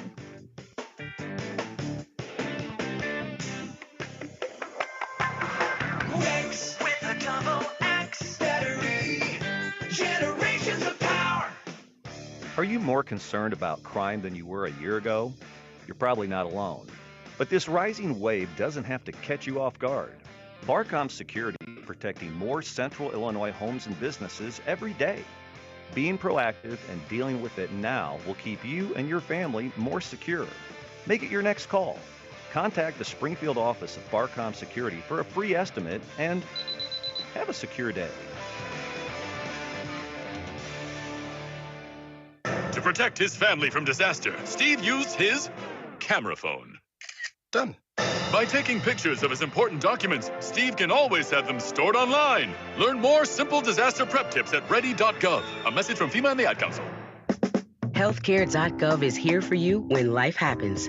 If you lost your health coverage because of turning 26, going off Medicaid, leaving your job, or moving, you could be eligible to enroll in new coverage now. And if you need to update your coverage because of marriage or having a baby, you could also be eligible. But don't wait. There's a limited time to enroll. Check your eligibility at healthcare.gov today. Life happens. Get covered. Paid for by the U.S. Department of Health and Human Services. Finding great people to hire can be like trying to find a needle in a haystack, but not with ZipRecruiter. Their powerful matching technology delivers so many qualified candidates. It's like finding a needle in a needle stack. In fact, 4 out of 5 employers who post on ZipRecruiter get a quality candidate within the first day. For less hay and more needles, head to ZipRecruiter. And right now, you can try ZipRecruiter for free. That's right, free. At ZipRecruiter.com/free. That's ZipRecruiter.com/free. All right, head over to WMAY.com/poll and take today's daily poll, which asks you a question about the headlines of former President Donald Trump in legal hot water. And the question is, in your view, should the civil verdict finding Donald Trump liable for battery and defamation disqualify him from serving again as president? Yes or no? The most of you, 2/3 of you, say no. So go vote at WMAY.com. And while you're at the website, be sure to find out how you can win a $75 flight rebate from Abraham Lincoln Capital Airport, celebrating 75 years as Springfield's airport. All you got to do is answer a trivia question. You get that trivia question right, and you're entered to win. All right, so make it happen. WMAY.com, where you can sound off on the poll and play some contests. Take Springfield's morning news with Greg Bishop everywhere with a free WMAY mobile app. 92.7 WMAY, Springfield's news and talk. All right, we're back with the Council Roundup, brought to you by Head West Subs. When you want a great sub, you've got to head west. Their downtown location open for lunch, Head West Subs. And let's get back into it with the Springfield City Council Committee of the Whole. They passed a bunch of ordinances dealing with various spending priorities. Here's an ordinance that deals with about this one is concerning a purchase of a right-of-way. Let's see what else we've got here. $1.2 million for a new facility. Let's go ahead and hear that proposal. That's in front of the Springfield City Council. execution of a professional services agreement with Crawford, Murphy, and Tilley Incorporated for the design and new streets and traffic facility, landscape and compost facility, and salt dome in an amount not to exceed $1,250,000 for the Office of Public Works. So it's a big spending proposal, $1.2 million for a salt dome and some infrastructure things. And next up, you've got an ordinance dealing with liquor licenses. And this kind of gives us an indication of new businesses coming or businesses switching over or a variety of other things. So it's always good to hear about these for the Springfield area consumers. Increase the number of Class D liquor licenses by one for Scoville LLC, doing business as Jalassa, located at 3114 South 6th Street. Motion for debate. Second.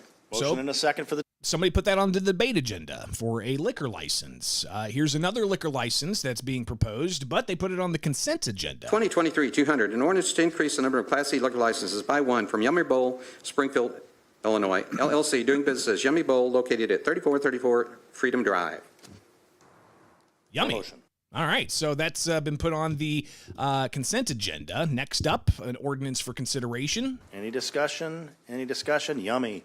All those in favor signify by saying aye. So yeah, that's on the consent agenda. Next up, by adding section 30.11 to the 1988 Springfield Code of Ordinances as amended relating to disclosures required of all city officials. Move to table. Ooh, what do we got here? Motion to table. Is there a second? Second. Motion and a second to table. Point of information, Chair. My understanding, Mr. Ron, that a motion to table is non-debatable. Is that correct? That's correct. Okay, so But point of information, Corporation Counsel, how do we determine that? Who called it first? Does a motion to table trump debates? Yeah, it did. Thank you. Appreciate it. So we move to debate, and he can come and say move to table. well, the motion was clearly to the table. That's non-debatable. No, I'm asking a question to the corporate counsel that if we both say it at the same time, us two over here said move to debate, he said move to table. How do you determine that? It's at the chair's discretion. I guess he was closer, so I heard him first. Mr. Ron, since it's non-debatable, we're required to take a vote, correct? Correct. Okay. All those in favor signify by saying aye. Aye. Aye. All those opposed, nay. Nay. Roll call. All right. Alderman Redpath. So what they're doing here, Gregory. you've got an ordinance that was brought up for consideration, and you heard somebody say they want to put it on the debate agenda. But then others said that they wanted to put it on the table, essentially keeping it from moving forward. And now they're voting on the motion to table because that supersedes the motion to debate. And now they have to vote on the motion to table. Alderman Donlin. Aye. Alderman Hanauer. Aye. 8 ayes and 2 nays. 8 ayes, 2 nays. The motion is to table. So the tabled motion means it's not going to be debated. It's not going to advance. It's tabled. And that's a way to essentially move on from certain types of considerations of ordinances on first reading. So what's interesting here is the dynamic that was set up, right? You heard 2 aldermen from Ward 2 and Ward 3 talk about how they wanted to discuss this. They wanted this issue about disclosures and whatnot discussed and debated, but others, the majority on the council, said no, they just want to table it. So we continue on now with another ordinance that's up for consideration at last night's Springfield City Council meeting. At any time that the motion for tabling is called, even if the motion was first, anytime the motion for debate is called, for tabling is called, that trumps any other motion. Is that correct? That's my understanding, yes. Thank you. Okay, moving right along, Mr. Clerk. 2023-202, an ordinance amending Chapter 110, Section 110.071G of the 1988 City of Springfield Code of Ordinances as amended relating to video gaming terminals. Motion for debate. Oh, Is there a second? Another one. Table. Second. Motion and a second to table. Oh, boy. So, yeah, obviously there's some interesting dynamics there. A measure about video gaming terminals, and they want to table that despite several people saying they wanted a motion to debate. How did that vote turn out to table? 8 ayes and 2 nays, Chairman. Motion to table prevails. So again, another instance there, and we'll hear some more about this issue and some concerns raised by at least one alderman on the dynamics here and whether or not some wards are going to be treated fairly. So a short meeting last night, but an interesting political dynamic developing out of that. We will review that coming up here with the Council Roundup, brought to you by Head West Subs. When you want a great sub, you've got to head west. Their downtown location open for lunch. Head West Subs. All right, let's get some headlines here from the WMAY Morning Newsroom. 92.7 WMAY. Here are the three big things you need to know. I'm Don Howard. Our top story. A former Illinois governor has returned to the State House to call for a special legislative session to deal with ethics reform. Pat Quinn was lieutenant governor under Rod Blagojevich when Blagojevich was arrested on corruption charges and was then impeached and removed from office, elevating Quinn to the job of governor. On his first day in office in 2009, Quinn created a reform commission to address ethics issues, but says there are still many things that need to be done to prevent the kind of conduct that led to last week's convictions in the ComEd 4 trial. Quinn says the special session should be called concurrently with the current spring legislative session because he says reforms like binding conflict of interest laws and other changes cannot wait. Springfield's drinking water once again gets a clean bill of health. City Water, Light, and Power has released its annual water quality report, showing that the drinking water produced by the utility continues to meet all state and federal environmental standards. There were no violations of any contaminant level or other water quality standard.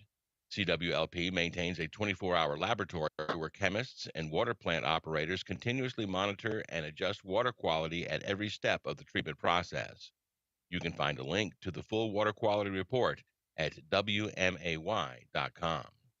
Springfield's dependable 5-day forecast is next on WMAY. WMAY News, brought to you by The Inn at 835. Let The Inn at 835 handle your next business or social gathering with style.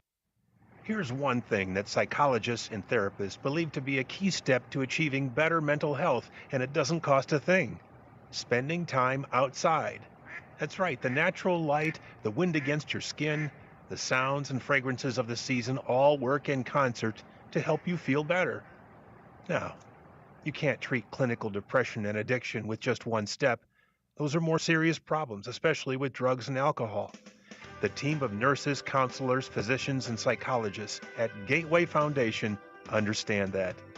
They know what you're going through, and they can show you the way out. Your insurance covers treatment, and the Family Medical Leave protects your job. If your situation appears hopeless, make the confidential call to Gateway at 877-505-HOPE, 877-505-HOPE, and start feeling better today. Gateway Foundation. Addiction medicine, saving lives.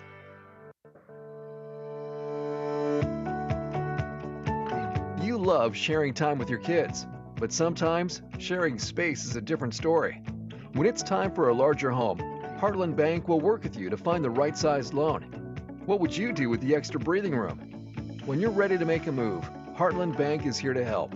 Apply for a loan online or contact one of our mortgage bankers to get started. Heartland Bank is an equal housing lender. If you're planning a furniture facelift, your timing couldn't be better. Hendricks Home Furnishings is moving all floor samples and warehouse overstock today. They need it all gone, so prices have been slashed to historic lows, never before seen and never to be seen again. That includes Lazy Boy.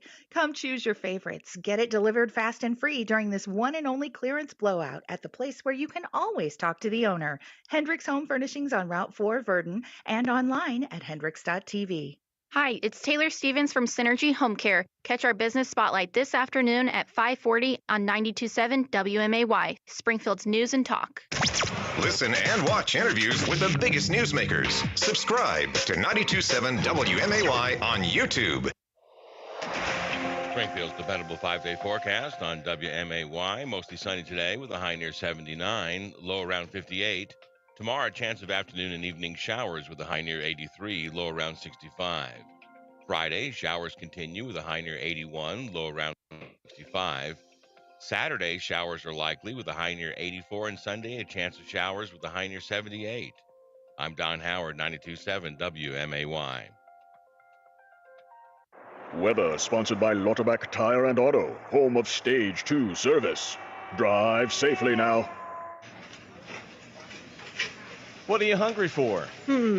Obed and Isaac sounds good. They're always busy. Yeah, they are. It's because the food is great. The selection of craft beer is amazing, and it's downtown. It couldn't be at a better location. What if we have to wait? We'll put in our name, give them our number to text us when our table is ready, and then go next door to the 7th Street Cidery and start there. I like the way you think. They serve meads too, right? Yeah, they do. You can get your mead, and I'll start with a flight of cider. They're constantly getting new ciders on tap all the time. What if Obed's isn't busy and they seat us right away? The cidery doesn't close till 11, so we can just finish the night there. You've got this all figured out, don't you? Yeah, I do. You should see my reward points that I've built up. So, you're buying, right? I didn't say that. That's what I heard. No, you didn't.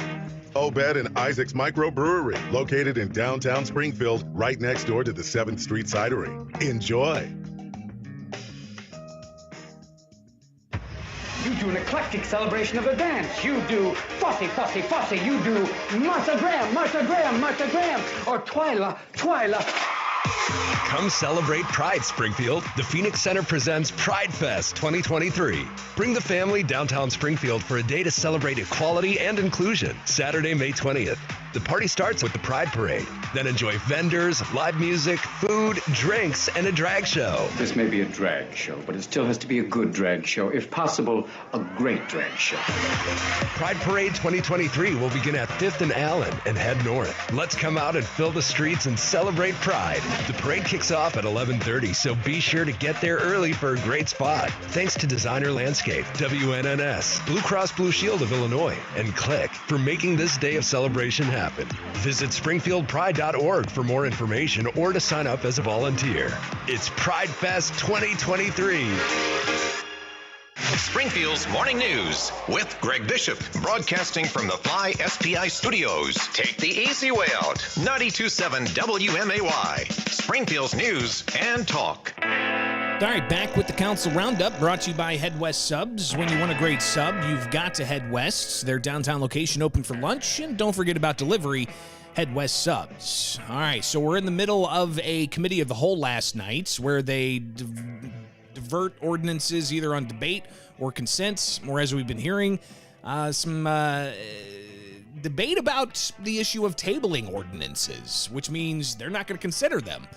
And when you make a motion to table, that trumps everything else. Then you have to vote on the motion to table, and if it succeeds, then they're not going to talk about that ordinance. So interesting to hear that dynamic. Let's get back into the meeting last night with the ordinances up for consideration.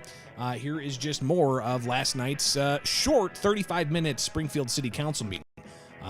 Again, here on WMAY. So what's the latest ordinance up for consideration? 2023-203, an ordinance amending Chapter 170 by adding Sections 170.17.71 through 170.17.78 to the 1988 City of Springfield Code of Ordinances as amended relating to registration of residential rental properties. Move to table. Another. Motion and a second to table. Wow. Roll call. Who was the second there? Thanks. So, again, motion to table, another ordinance. What's the outcome of that one? 6 ayes and 4 nays. The motion prevails. Mr. Clerk. So, again, not as lopsided as other motions to table last night, but still showing that there's a political dynamic that's developing from these motions to table certain ordinances. All right, let's get next to the next in line. You've got an ordinance for consideration of some grant opportunities for tourism. How does this play out at last night's Springfield City Council Committee of the Whole? Number 2758-2453 from the State of Illinois Department of Commerce and Economic Opportunity in the amount of $623,000 to be used for funding 3 attraction projects on the Route 66 and authorizing a supplemental appropriation in the amount of $623,000 for the Springfield Convention and Visitors Bureau. Move for debate. Motion to table. Interesting. The motion has been made. I understand, Mr. Rahm, for clarification, as Mr. Redpath asked earlier, since someone made the motion to table, that prevails the debate. Is that correct? I think that has to be voted on first. Okay, is there a second to table? Second. Okay, there's a motion and a second to table. Wow. Might as well take a roll call vote, Mr. Clerk. Oh, boy. Alderman Redpath. No. Alderman Gregory. Yes. Alderman Williams. Yes. Alderman Rockford. Nay. Alderwoman Purchase. No. Alderwoman Notoriano. No. Alderman Carlson. No. Alderwoman Connolly. No. Alderman Donlin. No. Alderman Hanauer. Nope. Motion on the table fails. So again, the dynamic is really starting to show with multiple ordinances last night being put on debate or tabled, and you see the vote split there with Ward 2 and 3 really driving the distinction of how the political lines are drawn in Springfield. Next up, you've got another ordinance up for consideration. 2023-205, a resolution adopting a pledge of civility. All right. Motion for consent. Second. All right. Motion and a second for That's the good. consent agenda. Any discussion? Any discussion? Any discussion? All those in favor signify by saying aye. Aye. All those opposed, nay. The ayes have it. All right, so nobody said nay. So civility, they're going to focus on civility for the new Springfield City Council. So we might not get into the knockout, drag-out fights, which we've seen in the past, which tend to be a feature of the Springfield City Council Roundup. So moving on, next up for consideration at the Springfield City Council last night. To increase the number of Class AA liquor licenses by one for Conn's Hospitality Group, Incorporated, doing business as Trish and Mary's Pub for the business located at 107 West Cook Street. Move for consent. So another business that's going to be opening up, needing a liquor license. It's always good to get those on the radar. Next up, you've got Jim Donnellan, again, the chair of the Committee of the Whole last night, moving things right along with a short meeting last night. I understand there might have been a desire to go back and address one of the items that is tabled or left in committee from earlier. Is that correct, Mr. Carlson? Yeah, I'm sorry. I'm a little slow here today, first okay. day. So 2023-175, I'd like to pull out and move to debate. Second. There's a motion and a second to You put on want the to go debate debate, or agenda. you want it consent? Or consent. It'd be consent if we can, yeah. Okay. Second it. There's a Well, motion. you're and a making the motion, Ralph. You're not seconding it. You can't make the motion. There's a lot of emotion and emotion to this evening, and the motion is on agenda item 2023-175 for the consent agenda. Well, you got to make sure to keep things civil. 175, Right? An ordinance Keep to things increase the civil. number of Class C liquor licenses by one for Bowl Plus LLC, doing business as Bowl Plus, located at 1754 Wabash Avenue. All right. Another Okay, for place. protocol liquor purposes. license. Mr. Carlson, you make a motion for the consent agenda, correct? That's correct. Alderman Hanauer, second. Second. Yeah. Any discussion? Any discussion? Any discussion? Hearing none, all those in favor signify by saying aye. Aye. All those opposed, nay. The ayes have it. So they're moving right through with all these different ordinances. Next up for consideration, again, Jim Donnellan, the chair of the Committee of the Whole. Many of you are probably aware there was a This is actually, giving the microphone now to Jennifer Notoriano from Ward 7. Many of you are probably aware there was a fatal accident at the corner of Walnut and Lawrence over the weekend, and I have received a phone call from one of my constituents about it. She was very concerned, and having impacted her front yard, and this being, one of several instances where this has happened at this intersection. And I'm going to meet with her and the folks who live near that intersection to talk about what we can do about it. But I just wanted to raise that here for all of you to look forward to that feedback. So obviously new to the office, Jennifer Notoriano is hearing from constituents about traffic safety issues. Nate Bottom, who had previously under the previous city council and the previous mayor was the public works director, he has now been elevated to the chief engineer for the city, and he lays out how they've got their eyes on this. And we do have plans to improve that intersection with modernizing the signals, as well as adding a left turn lane for every direction, as well as the intersection of MacArthur and Lawrence Avenue. And I'd be free to fill you in on that project and some of the exhibits. Yeah, do you know when it's going to start, the construction on that? So we are wrapping up the design on the project at this Okay. time. Then we do have to purchase some land in order to do the improvements, and then anticipate bidding it early next year. So we'll see how that develops. And of course, a lot of alder people get constituent contacts raising issues about busy intersections that might be dangerous, or about problem areas where there might be trash being thrown out, or, problem areas of pop-up block parties. So we'll obviously hear a lot more from different alder people on the Horseshoe. But of course, continuing on with the council roundup from last night, Springfield City Council Committee of the Whole. What's up next? I would like to recognize National Travel and Tourism Week. Alderwoman and Purchase. just let you all know that tourism generates $483 million annually for the city of Springfield. That's nothing to sneeze at there. That's a lot of money. And obviously, tourism driven a lot by Lincoln and history here in Springfield. But there's also big-time events going on, including this weekend, this Saturday, the Fat Ass 5K. And if you're not familiar with the Fat Ass 5K, it's been going on for, like a decade plus. It's a fundraiser for a bunch of different local nonprofits. And it's not really a 5K. You can walk it, but there's stations instead of water stations. There's beer stations. There's corn dog stations. There's donut stations. It's actually a pretty good time, and something that Alderwoman Purchase wants to make sure people are fully aware is going on this weekend. And this is one of my favorite weekends. The Fat Ass 5K is back. So I hope all of you come and join us.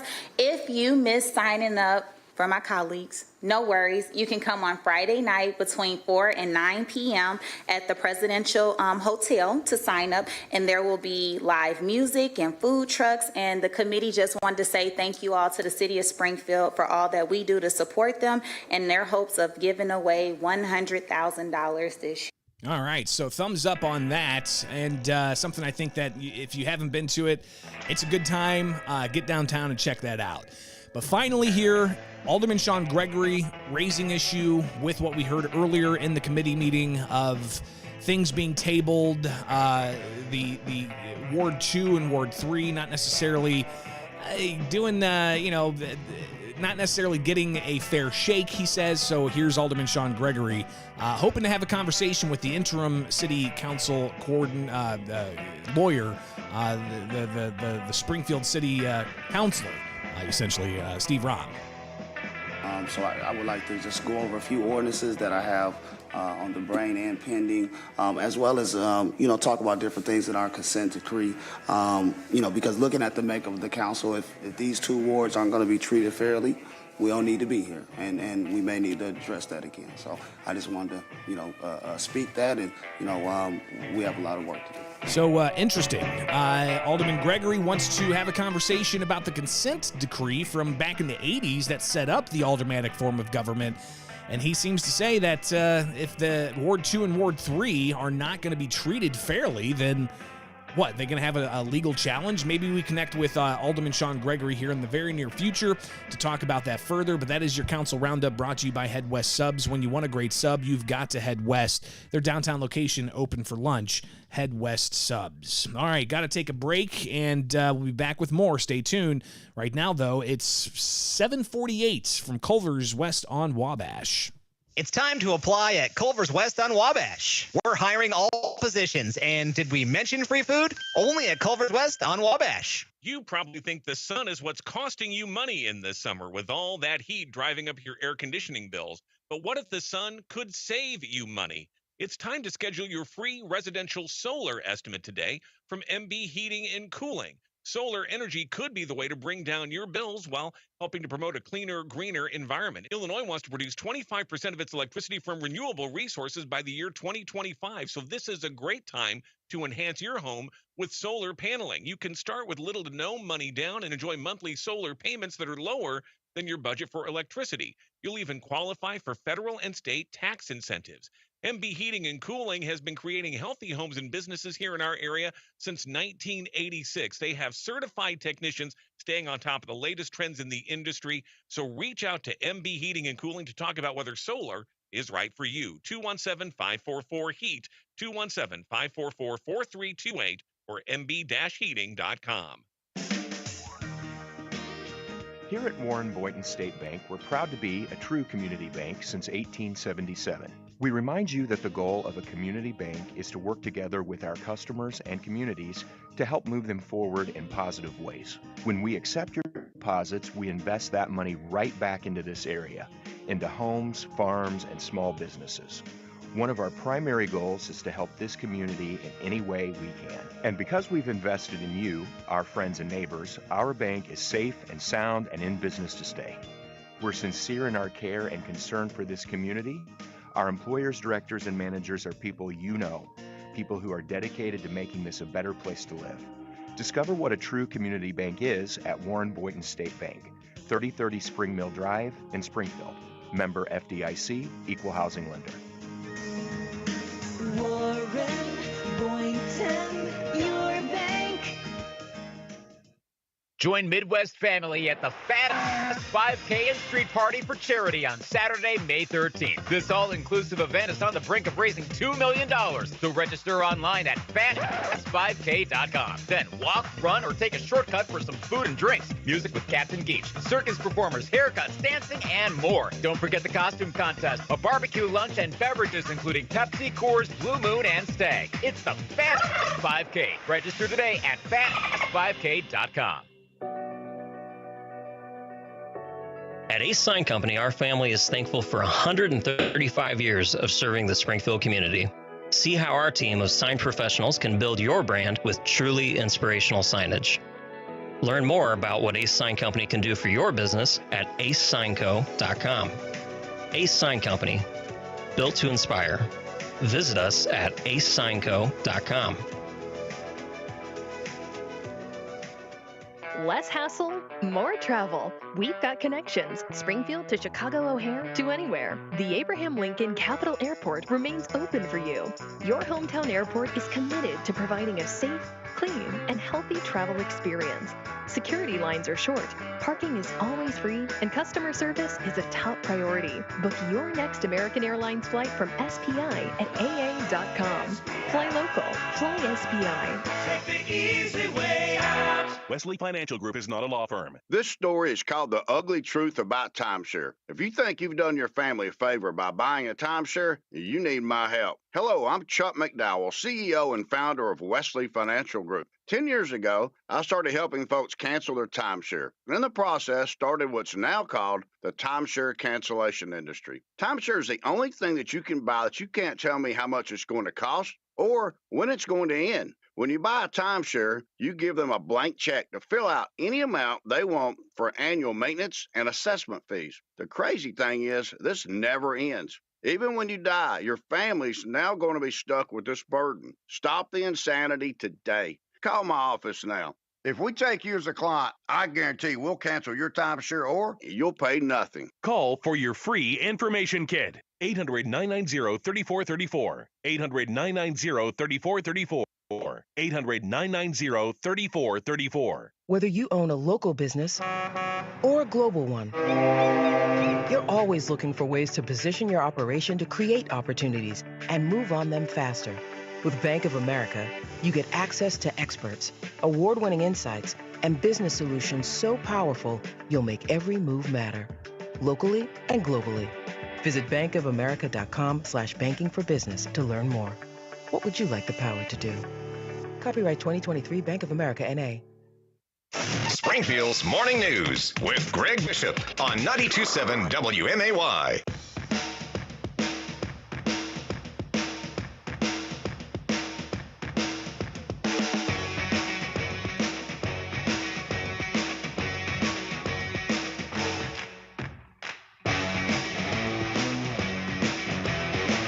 Let's talk about that migrant crisis that is bound to continue as Title 42 is going to expire on the 11th tomorrow. And that means you're going to see a lot more people come across the southern border, some claiming asylum. And if they do, then they're going to be possibly moved from the border locations that are jam-packed to places like Chicago. that is a sanctuary city, a welcoming city, a city that says that they are going to allow for these individuals to move in and not face, detainer orders. Illinois, a couple of years ago, passed a measure that essentially says local police cannot initiate arrests purely on a detention order from the federal government for immigration violations. So that's what makes Illinois kind of a so-called welcoming city. But State Representative Marty McLaughlin on the House floor yesterday, he raised concerns about other policies the state of Illinois has, especially in the face of Title 42 coming to an end very soon. And here is Marty McLaughlin on the House floor last night. Today I rise to acknowledge a serious problem we're all about to face in Illinois, particularly in Cook County. It was just acknowledged by outgoing Mayor Lightfoot. As Title 42 expires in under 48 hours and as millions have crossed our borders, tens of thousands of illegal, undocumented migrants, immigrants are on their way to all of our communities, particularly Cook County, a sanctuary city. These days, the politically correct terminology is irrelevant, but the demand on our resources is more than relevant. We are asked here to how best spend residents' hard-earned tax dollars.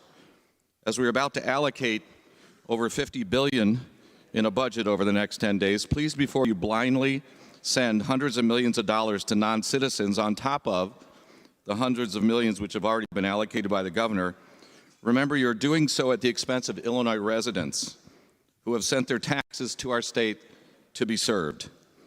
Many advocates visit all of our offices, and we've all experienced this over the last 3 weeks, seeking funding for worthwhile programs. And some of these I'm going to highlight, which include mentally disabled citizens who are living in understaffed SILA facilities, sexual abuse survivors whose shelters are being threatened to be closed based on underfunding. And I am privileged to serve on the Illinois Kidney Foundation, where many suffer from kidney disease, predominantly in our black and brown communities. Please serve, protect, and honor your pledge to take care of the citizens of Illinois first, particularly our most vulnerable as we go through the budget over the next 10 days. Thank you, Madam Speaker. So that's State Representative Marty McLaughlin from Barrington Hills talking about the priorities, especially with Title 42 getting ready to lift and the expectation that there's going to be hundreds, if not thousands more migrants who cross the border either seeking asylum or illegally being shipped to places like Chicago, for instance. So McLaughlin's comments came out before Chicago Mayor Lori Lightfoot took to a podium in Chicago to sound off on an emergency declaration she made about the migrant crisis. So here's Chicago Mayor Lori Lightfoot chiming in on that. This was done with little advance notice, no coordination, and simply no consideration for our ability to receive these arrivals in a safe, orderly, and dignified way. Last week, I sent a letter to Governor Abbott when we learned that he may be sending more migrants to our city via bus to try to reason and explain to him that, yes, of course, we are a welcoming city, and we will always do what is right by our immigrant and refugee communities. But we've reached a breaking point in our response to this humanitarian crisis, primarily manufactured by him for cynical political purposes. As expected, my letter was written in vain. And today we responded to the arrival of 48 more individuals and families that required emergency support and shelter. She went on to talk about how the city has received 8,000 migrants and that all of their places they put them are full. They have dozens that are actually sleeping in police stations. She's begging for the federal government to step in and provide some resources. But she says they're going to remain a welcoming city. I continue to be proud of our city as a welcoming city. It's easy but difficult to do, and Chicago will always rise to the challenges. We have always been a beacon of hope and a welcoming place for immigrants and refugees since our earliest days, and we will always be so. So again, Chicago Mayor Lori Lightfoot talking about that. It's obviously going to be an issue that the local officials in Chicago are going to have to deal with. There's concern that it could mean that it's going to spill over into some of the suburb areas of Chicago and elsewhere throughout the state. So obviously it's going to be a big story, and we'll be tracking that as well. It is Springfield's Morning News on WMAY, now 8 o'clock. from the Fly SPI studios. Take the easy way out. WMAY FM, Taylorville, Springfield's news and talk is 92.7 WMAY. Here's the latest from ABC News. I'm Lindsay Watts. As preparations continue for the lifting of Title 42 at the southern border, the Biden administration is rolling out new asylum restrictions today. ABC's Lionel Moise has the details. The new rules are expected to be challenged in court, but it is a part of the Biden administration's efforts to manage the influx at the border. The new rules limit eligibility for asylum for non-Mexican nationals who cross the border without approval. Migrants will no longer be eligible if they cross illegally and were not detained by another country first. There's also new consequences beyond Title 42, including a 5-year ban on re-entry. Some exceptions include an acute medical emergency, an imminent threat to life or safety, or trafficking. Lionel Moise, ABC News. Writer E. Jean Carroll says she feels vindicated after a jury verdict holding Donald Trump liable for sexually abusing her in a department store dressing room in the 90s, then calling her a liar when she talked about it. Carroll, alongside her attorney Robert Kaplan on Good Morning America. It was this 5'3", wily female attorney and this elderly 79-year-old advice columnist who are finally holding Donald Trump liable. Trump is claiming he doesn't know Carroll and says he will appeal. New York Congressman George Santos facing federal charges, which are still under seal. Santos lied repeatedly about his background and experience, says ABC's Derek Waller. This indictment today may not be the end of his legal troubles because we know that state and local authorities, the New York Attorney General's office, the Queens District Attorney, and the Nassau County District Attorney are all conducting their own separate investigations into Santos. A judge in Pakistan ordering that former Prime Minister Imran Khan be held for another 8 days. He was arrested during a court hearing yesterday, setting off violent protests across the country. This is ABC News. Have you Googled yourself lately? Are there negative posts from an ex-employee or from a former client? Maybe an outdated news article or sensitive personal information about your family? Search engines don't always get it right. For right or wrong, it's your reputation on the line. That's where Reputation Defender by Norton comes in. One of the most trusted names in online reputation repair. Reputation Defender has been fixing people's search results for over 15 years. Their cutting-edge approaches help you to wipe away unwanted information in your search results. They also promote the good stuff so that it rises to the top, helping you put your best foot forward. Your good name is too valuable to leave to the whims of a Google algorithm. Take control with Reputation Defender.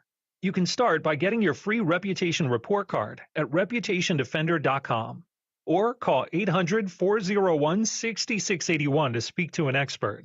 That's 800-401-60. All right, another half hour with you here on this Wednesday with Springfield's Morning News, and we'll delve into the issue of ethics and some of it being brought up last night on the House floor, but also the House Minority Leader saying that some of the priorities when it comes to penalty enhancements are a little out of whack, saying that you want to increase penalties for petting a bear, but no movement on measures to hold people more accountable for harming, say, DCFS employees. Stay tuned. We'll get to that coming up here on WMAY. It's now 8:04, and a check of headlines. News. Weather. 92.7 WMAY. Springfield's news and talk. I'm Don Howard. Our top story. City Water, Light, and Power is asking drivers to use caution around Lake Springfield. CWLP's crews will be working from Spalding Dam to the Spalding boat launch. While there will be no lane closures because of the work, crews will be close to the road, so drivers are urged to slow down and be careful near the work zone. The project is expected to be completed by June. Illinois State Police are investigating a shooting in southern Illinois that left a suspect dead and a state trooper seriously wounded. A trooper stopped to help a stranded motorist around 3 a.m. Tuesday on Interstate 64 near Mount Vernon. There were 2 people in the vehicle, a 23-year-old male from Albuquerque and a female passenger. A second trooper arrived on scene to assist, but shortly afterward, an altercation broke out and gunfire was exchanged. The driver of the car was fatally shot, and one of the troopers sustained wounds that were serious but not life-threatening. The passenger and the other trooper were not hurt. State Police Internal Investigations is now looking into the incident. A former Illinois governor has returned to the State House to call for a special legislative session to deal with ethics reform. Pat Quinn was lieutenant governor under Rod Blagojevich, and Blagojevich was arrested on corruption charges and was then impeached and removed from office, elevating Quinn to the job of governor. On his first day in office in 2009, Quinn created a reform commission to address ethics issues, but says there are still many things that need to be done to prevent the kind of conduct that led to last week's convictions in the ComEd 4 trial. Quinn says the special session should be called concurrently with the current spring legislative session because he says reforms like binding conflict of interest laws and other changes cannot wait. Springfield's dependable 5-day forecast is next on WMAY. You do an eclectic celebration of the dance. You do Fosse, Fosse, Fosse. You do Martha Graham, Martha Graham, Martha Graham. Or Twyla, Twyla. Come celebrate Pride, Springfield. The Phoenix Center presents Pride Fest 2023. Bring the family downtown Springfield for a day to celebrate equality and inclusion. Saturday, May 20th. The party starts with the Pride Parade. Then enjoy vendors, live music, food, drinks, and a drag show. This may be a drag show, but it still has to be a good drag show. If possible, a great drag show. Pride Parade 2023 will begin at 5th and Allen and head north. Let's come out and fill the streets and celebrate Pride. The parade kicks off at 11:30, so be sure to get there early for a great spot. Thanks to Designer Landscape, WNNS, Blue Cross Blue Shield of Illinois, and Click for making this day of celebration happen. Visit springfieldpride.org for more information or to sign up as a volunteer. It's Pride Fest 2023. Hello, everybody. It's Cousin Bill with Illinois Paving, and we want to thank you for voting us #1 Reader's Choice Award Paver of the Year. Now, is that driveway of yours a sloppy, muddy mess? Is your driveway becoming a nuisance? Are you getting stuck in your driveway? Maybe your driveway is soft and it's unfunctional. Well, call the day and get on the schedule to get your driveway back to looking good, and you'll feel great about it. ILPaving.com. ILPaving.com. Menards has everything you need to keep your home's exterior looking fresh. Remove mold, mildew.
Weather, sponsored by Lotterback Tire and Auto, home of Stage 2 service.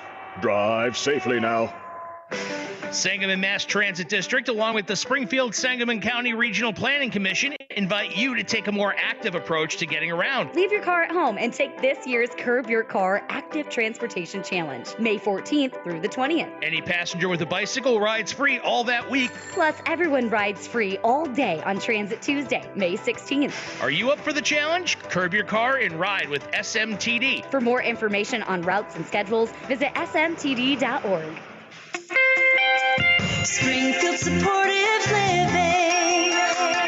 Are you young enough? Lavina Roach. I was married for almost 65 years, and I have 4 kids, 5 grandkids, and 5 great-grandkids. I've been here for 5 months. It's so clean. Everybody's wonderful. It makes you feel more like home. And I don't think there's any place in town that's as nice as this one.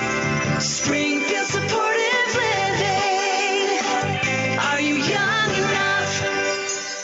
You have cancer. 3 words you wish you could unhear. While a cancer diagnosis may be a shock to your system, cancer surgery doesn't have to be. Now there's Edge Radiosurgery at HSHS St. John's Cancer Center. Edge technology breaks down tumors non-invasively. No incision or hospital stay required. Now that's the kind of news you want to hear. Learn more about the Edge and our comprehensive cancer treatment plans at st-johns.org/edge. Edge Radiosurgery is not appropriate for all cancers. Serious side effects including fatigue and skin irritation can occur. Treatment times may vary.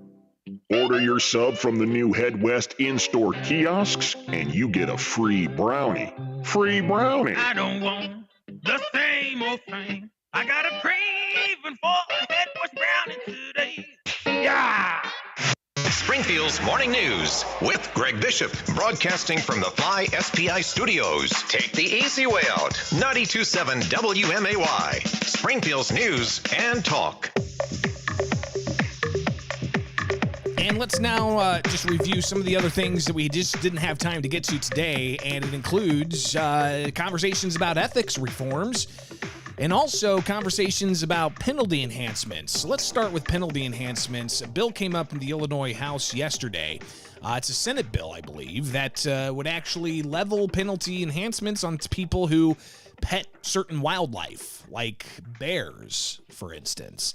And it would enhance the penalty and say people could go to jail if they violate the state law. Well, House Minority Leader Toni McCombie, she sounded off on this and wasn't too the priorities, so to speak, of the legislature in advancing such a measure. Here she is, sounding off a bit. Of an animal. So can I assume that a Capuchin monkey, which is used with folks that have severe motor disabilities, that they're going to be allowed to continue to keep that animal. Is that correct? Yes, that's correct. But if it's my mother who has that animal, and I happen to pet that animal, is there any sort of penalty for me if I pet that animal? You know, that is an excellent question, one that has not been brought up before, and I'm happy to look into that. The intention of the bill really is for the traveling zoos that put those kinds of animals on display and charge people to pet. It is not intended for somebody at their home using that.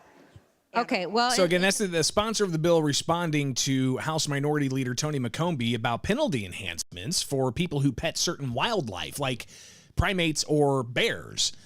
McCombie then talked about penalty enhancements, and anybody who's followed the legislature for a bit knows that penalty enhancements are one of those things that's kind of like, it's like lava. You don't touch it. The state house, the Democrats and the majority have typically been against enhancing penalties for a variety of things. Including, for instance, McCombie. She's had a measure for several years based off of a former DCFS employee, Pam Knight, being brutally beaten. She wants to see penalty enhancements for people who are found guilty of harming or brutally beating or killing a DCFS employee. That has not advanced. You have other measures that Republicans have brought forward for penalty enhancements that haven't advanced. But then Democrats, while they say they don't like penalty enhancements, they bring about bills like this that would have a penalty enhancement for somebody who pets a wild animal at a petting zoo, for instance. So obviously an interesting thing. But McCombie then goes into some of the history of enhanced penalties and where they're at in the state legislature. But we don't believe in penalty enhancements in this house. So in the 101st, we're going to do 7 more, and we're going to have 30 penalty enhancements in this house. No. We're not going to support penalty enhancements in this house. So in the 102nd, we're going to do 11 more penalty enhancements. But where is Deidre Silas and where is Pam Knight? Their bills are killed because God forbid their penalty enhancements. But you pet a bear, you could go to jail. So again, Toni McCombie raising issue with obviously what she sees as a problem with priorities when it comes to penalty enhancements. Not the only thing Making headlines yesterday, you had ethics reforms being brought up by a former Illinois governor. Pat Quinn was on location. He, of course, became governor after Rod Blagojevich was impeached and removed from office in 2009. And he talked about how after he left office, they brought about a report to ensure that there were issues discussed as to what exactly can happen with ethics reforms. It was a very good report. Unfortunately, not every single thing was adopted by the legislature, but quite a few good reforms were enacted, especially with respect to campaign finance reform, putting limits on contributions for the first time, definitely improving the access that people had to the Freedom of Information Act, making changes with respect to state procurement, on and on.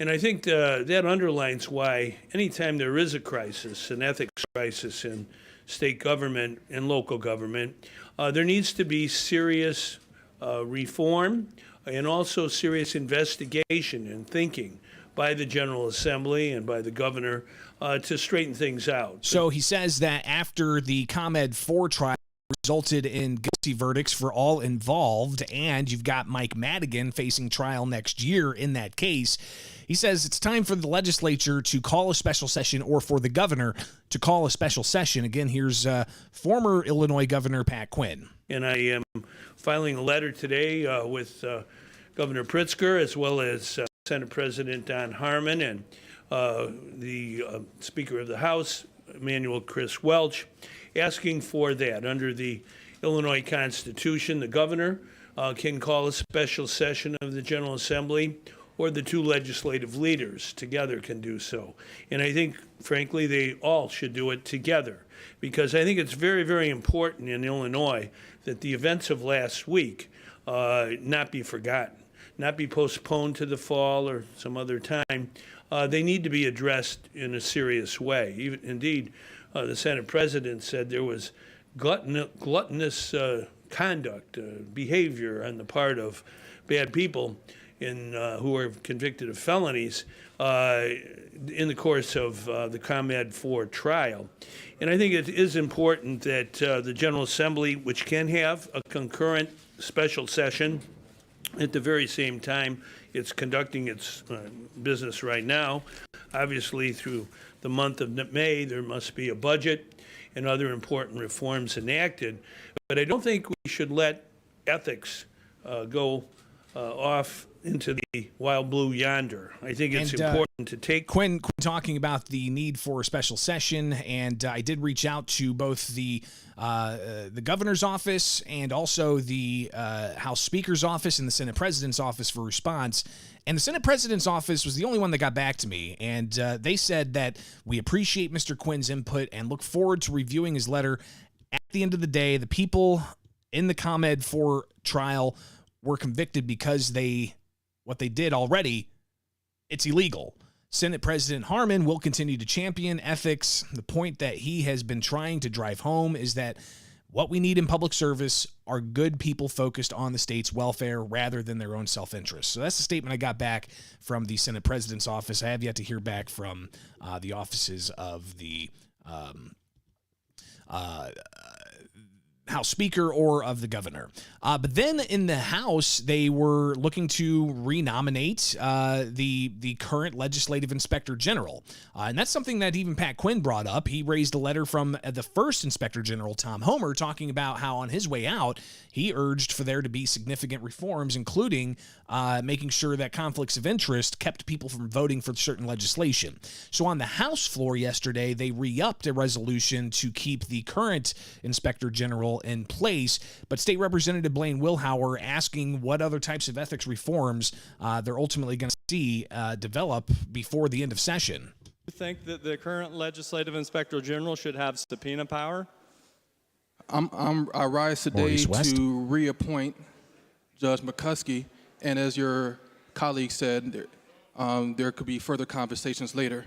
But at this time, I'll just want to speak on the work that he's already done and ask for your vote to reappoint him.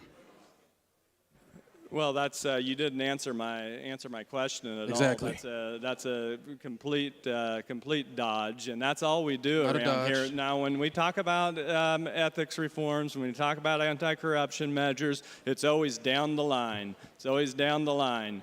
When's it going to come time to actually do these things? We all know that what needs to be done. We know that this office is a paper tiger. The general knows it's a paper tiger. And I'm just giving you the opportunity right now to agree with all of these people. And as chairman of the Ethics and Elections Committee, there is no shortage of bills over here that give the Legislative Inspector General the independence to fight the rampant corruption in this body. And I'm just asking if you support that. As the chair of the Legislative Ethics Commission, I stand with my colleagues to support the reappointment of Judge McCuskey on this resolution. What you are talking about is legislation. In the here and now, we're speaking on this resolution. I ask for your vote, sir. So again, what kinds of ethics reforms will we ultimately have? Unclear, with about, 9 days of legislative session left. So we'll keep an eye on all of that. Be back with you on that tomorrow with any updates. All right, coming up, we will get to the latest from Business in the 217 in the Springfield Business Journal. Stay tuned now. It's 8:20 from Culver's West on Wabash. It's time to apply at Culver's West on Wabash. We're hiring all positions, and did we mention free food? Only at Culver's West on Wabash. Backed by popular demand, don't miss the Yachty Tumbler giveaway on Friday, May 19th when the Cards host the Dodgers. That night, 25,000 fans aged 16 and older will take home their own stainless steel tumbler featuring Yachty Air Molina, courtesy of Coca-Cola and Quick Trip. This 30-ounce Yachty tumbler comes in 2 styles, and you'll not know which one you get until you enter the gates at Busch Stadium on Friday, May the 19th. This is Ollie Marmol. Get your tickets now at Cardinals.com. Swing and a miss, struck him out, and your Cardinals are National League champions for 2013. Relive the excitement of the 2013 National League Championship on Saturday, May 20th, when the Cardinals host the Dodgers. That day, 25,000 fans ages 21 and older will receive a beer stein courtesy of Budweiser that highlights the Cardinals' 2013 National League Championship win over the Dodgers. For tickets and information, visit Cardinals.com. This is Adam Wainwright. Don't miss a legendary moment at Busch Stadium.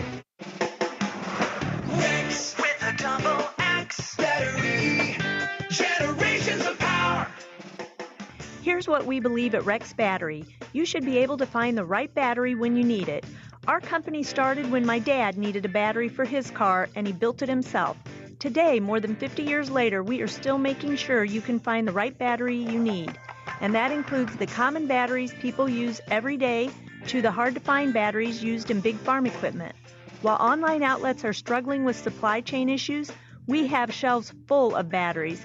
The best part is we're right here in town and ready to help today. Hearing aids, power tools, and the car in your garage. If it takes a battery, you can find the battery at Rex Battery, Clear Lake, just west of Dirksen.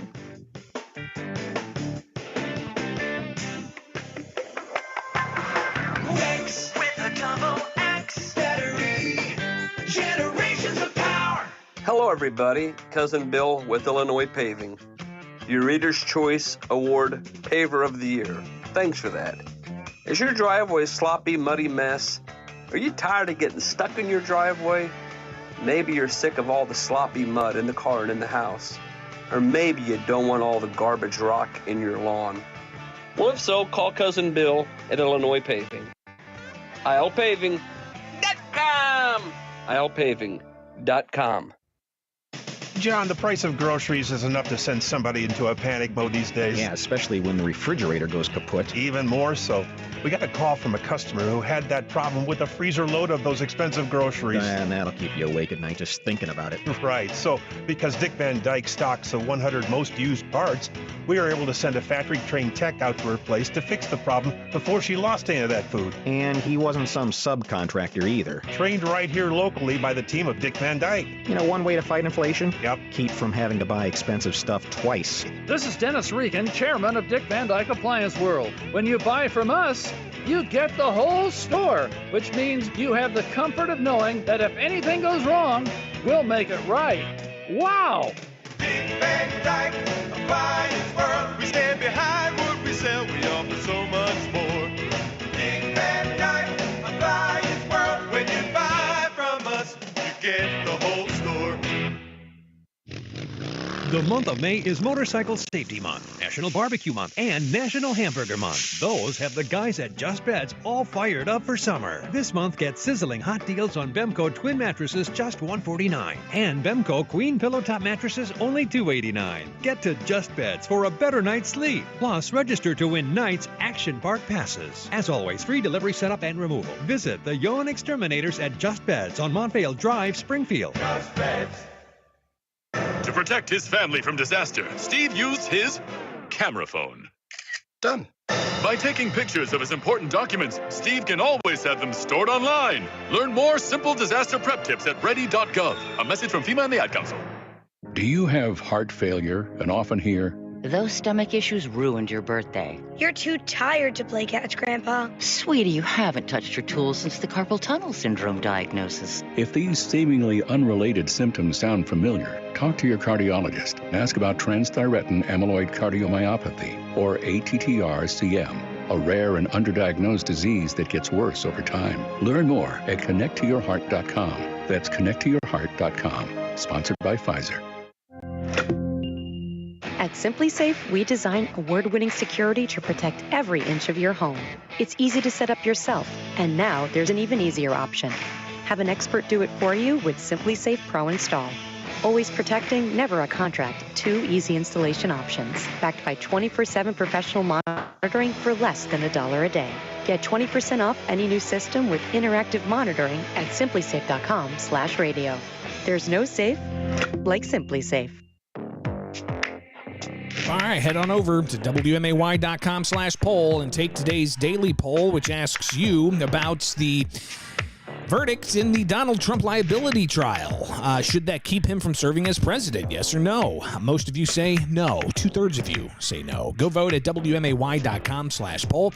And while you're at the website, don't forget to check out the way you can win a $75 flight rebate with Fly SPI, celebrating 75 years as Springfield's Abraham Lincoln Capital Airport. And that is simply by answering a trivia question. You get that correct, and you are entered to win. So go to WMAY.com/poll to vote in today's daily poll, and WMAY.com/fly to Fly SPI. All right, WMAY.com. Springfield's Morning News with Greg Bishop. Weekdays 6 till 9 on 92.7 WMAY. All right, let's now check in with Michelle Ownbeam, standing by from the Springfield Business Journal to give us all we need to know about happenings in and around the Springfield business community. Michelle, thanks for taking time with us today, and let's get right on into it. I know when I get hungry sometimes, if I'm really hungry, I get angry. And with that anger, it's a newfound term. I don't know if it's a millennial thing or what, but people get hangry. But there's a new place that's going to be able to help with that. Tell us about it. That's right. So Hanger Management is opening up this Saturday out at White Oaks Mall. Had a chance to chat with owner Kia Gardner the other day. This is her first brick-and-mortar location, although she's operated a catering company, Hanger Management and Catering, since 2018. She had graduated from culinary school in St. Louis and moved to Springfield shortly after that. So she's had her catering business the last few years, but said she wanted to expand into more of a brick-and-mortar location to reach more people. And she describes her food as comfort fusion. She says she likes to take comfort food from all different backgrounds and put a little twist on it. So she calls it fun food that tastes good. And this is one of those pop-up concepts out at the mall. So for right now, she's just going to be open on Fridays, Saturdays, and Sundays if you want to check it out, but hopes to eventually expand that into a 7-day-a-week operation in addition to the catering business. I love it. Hanger Management. What a great name for a restaurant. Next up on the docket, Michelle, we covered what happened last night at the Springfield City Council with new Springfield City Council members and some interesting political dynamics going on there when it comes to whether or not to table motions and how that kind of shows where people are lying on the politics there. But we did not touch anything that happened with the Sangamon County Board. What happened just down the street from the Springfield City Council? Yeah, it's a little hard to be everywhere at once, but we did have a reporter at the county board meeting last night because he was following up on an article that we had out this week about some new solar farms proposed for Sangamon County. And it's rather interesting because a lot of people, including myself, were not aware that there was a law passed in January, one of these last-minute veto session things passed by the General Assembly that essentially limits local control over both solar and wind projects. So the idea, perhaps it was well-intentioned. They're trying to ensure the long-term success of the state's Clean Air and Equitable Jobs Act, help Illinois transition away from fossil fuels and all that and more towards renewable energy. But because a lot of municipalities have been blocking wind and solar projects, the General Assembly, in their infinite wisdom, basically said that as long as a project meets certain criteria, the local government doesn't have a say over it. And so there were several solar farms in Sangamon County up for consideration at last night's county board meeting. And what's interesting is 2 of them passed. One of them failed by a 1-vote margin. And that's the project we wrote about. It's a solar farm proposed for the Westview Park subdivision, which is about 5 miles north of Rochester. And there were a group of neighbors that had gotten together. They had some organized opposition to it, came out to the county board meeting to speak. It failed by 1 vote, but whether or not the county board can legally decline the project is still kind of up in the air. They could be opening up themselves to some legal action there. Well, and there's also, like you said, the measure signed into law for the state seeming to take away the veto-proof ability of local governments to block these types of things. So a lot of moving pieces there. Of course, with the Springfield Business Journal, they've got resources to be able to be there and to cover those stories at the Sangamon County Board. So obviously, you're going to hear a lot more about that. Michelle, finally here, talk about the Springfield Growth Alliance and how they're partnering up with a public library in the area. Yeah, I thought this was pretty creative, but it's great. We all know small business owners need all the resources and help they can get.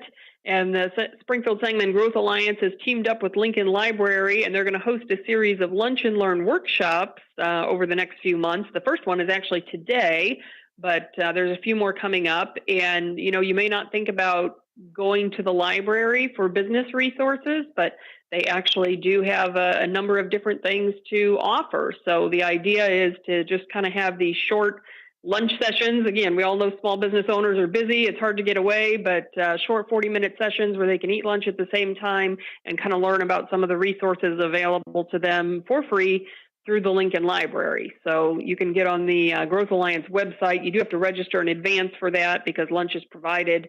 And then there's more details about the topics and dates for each of the sessions if you want to find out more.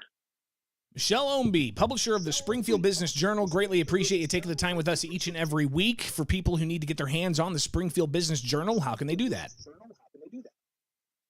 Well, you can go to springfieldbusinessjournal.com and sign up for Biz Bites. That's our weekly newsletter, and it's free of charge. Comes out every Wednesday afternoon. And, of course, you can also sign up for the print edition and make sure you get that delivered directly to your home or mailbox. Springfield's Business Journal, the publisher, Michelle Ownby, with us each and every Wednesday. Greatly appreciate your time, as always, and we'll connect again soon, all right? Be safe out there. All right. Thanks, Greg. It is Springfield's Morning News on 92.7 WMAY. Springfield's News and Talk. That's all I got for you today. Jim Leach and the Better Government Association coming your way next. For full disclosure,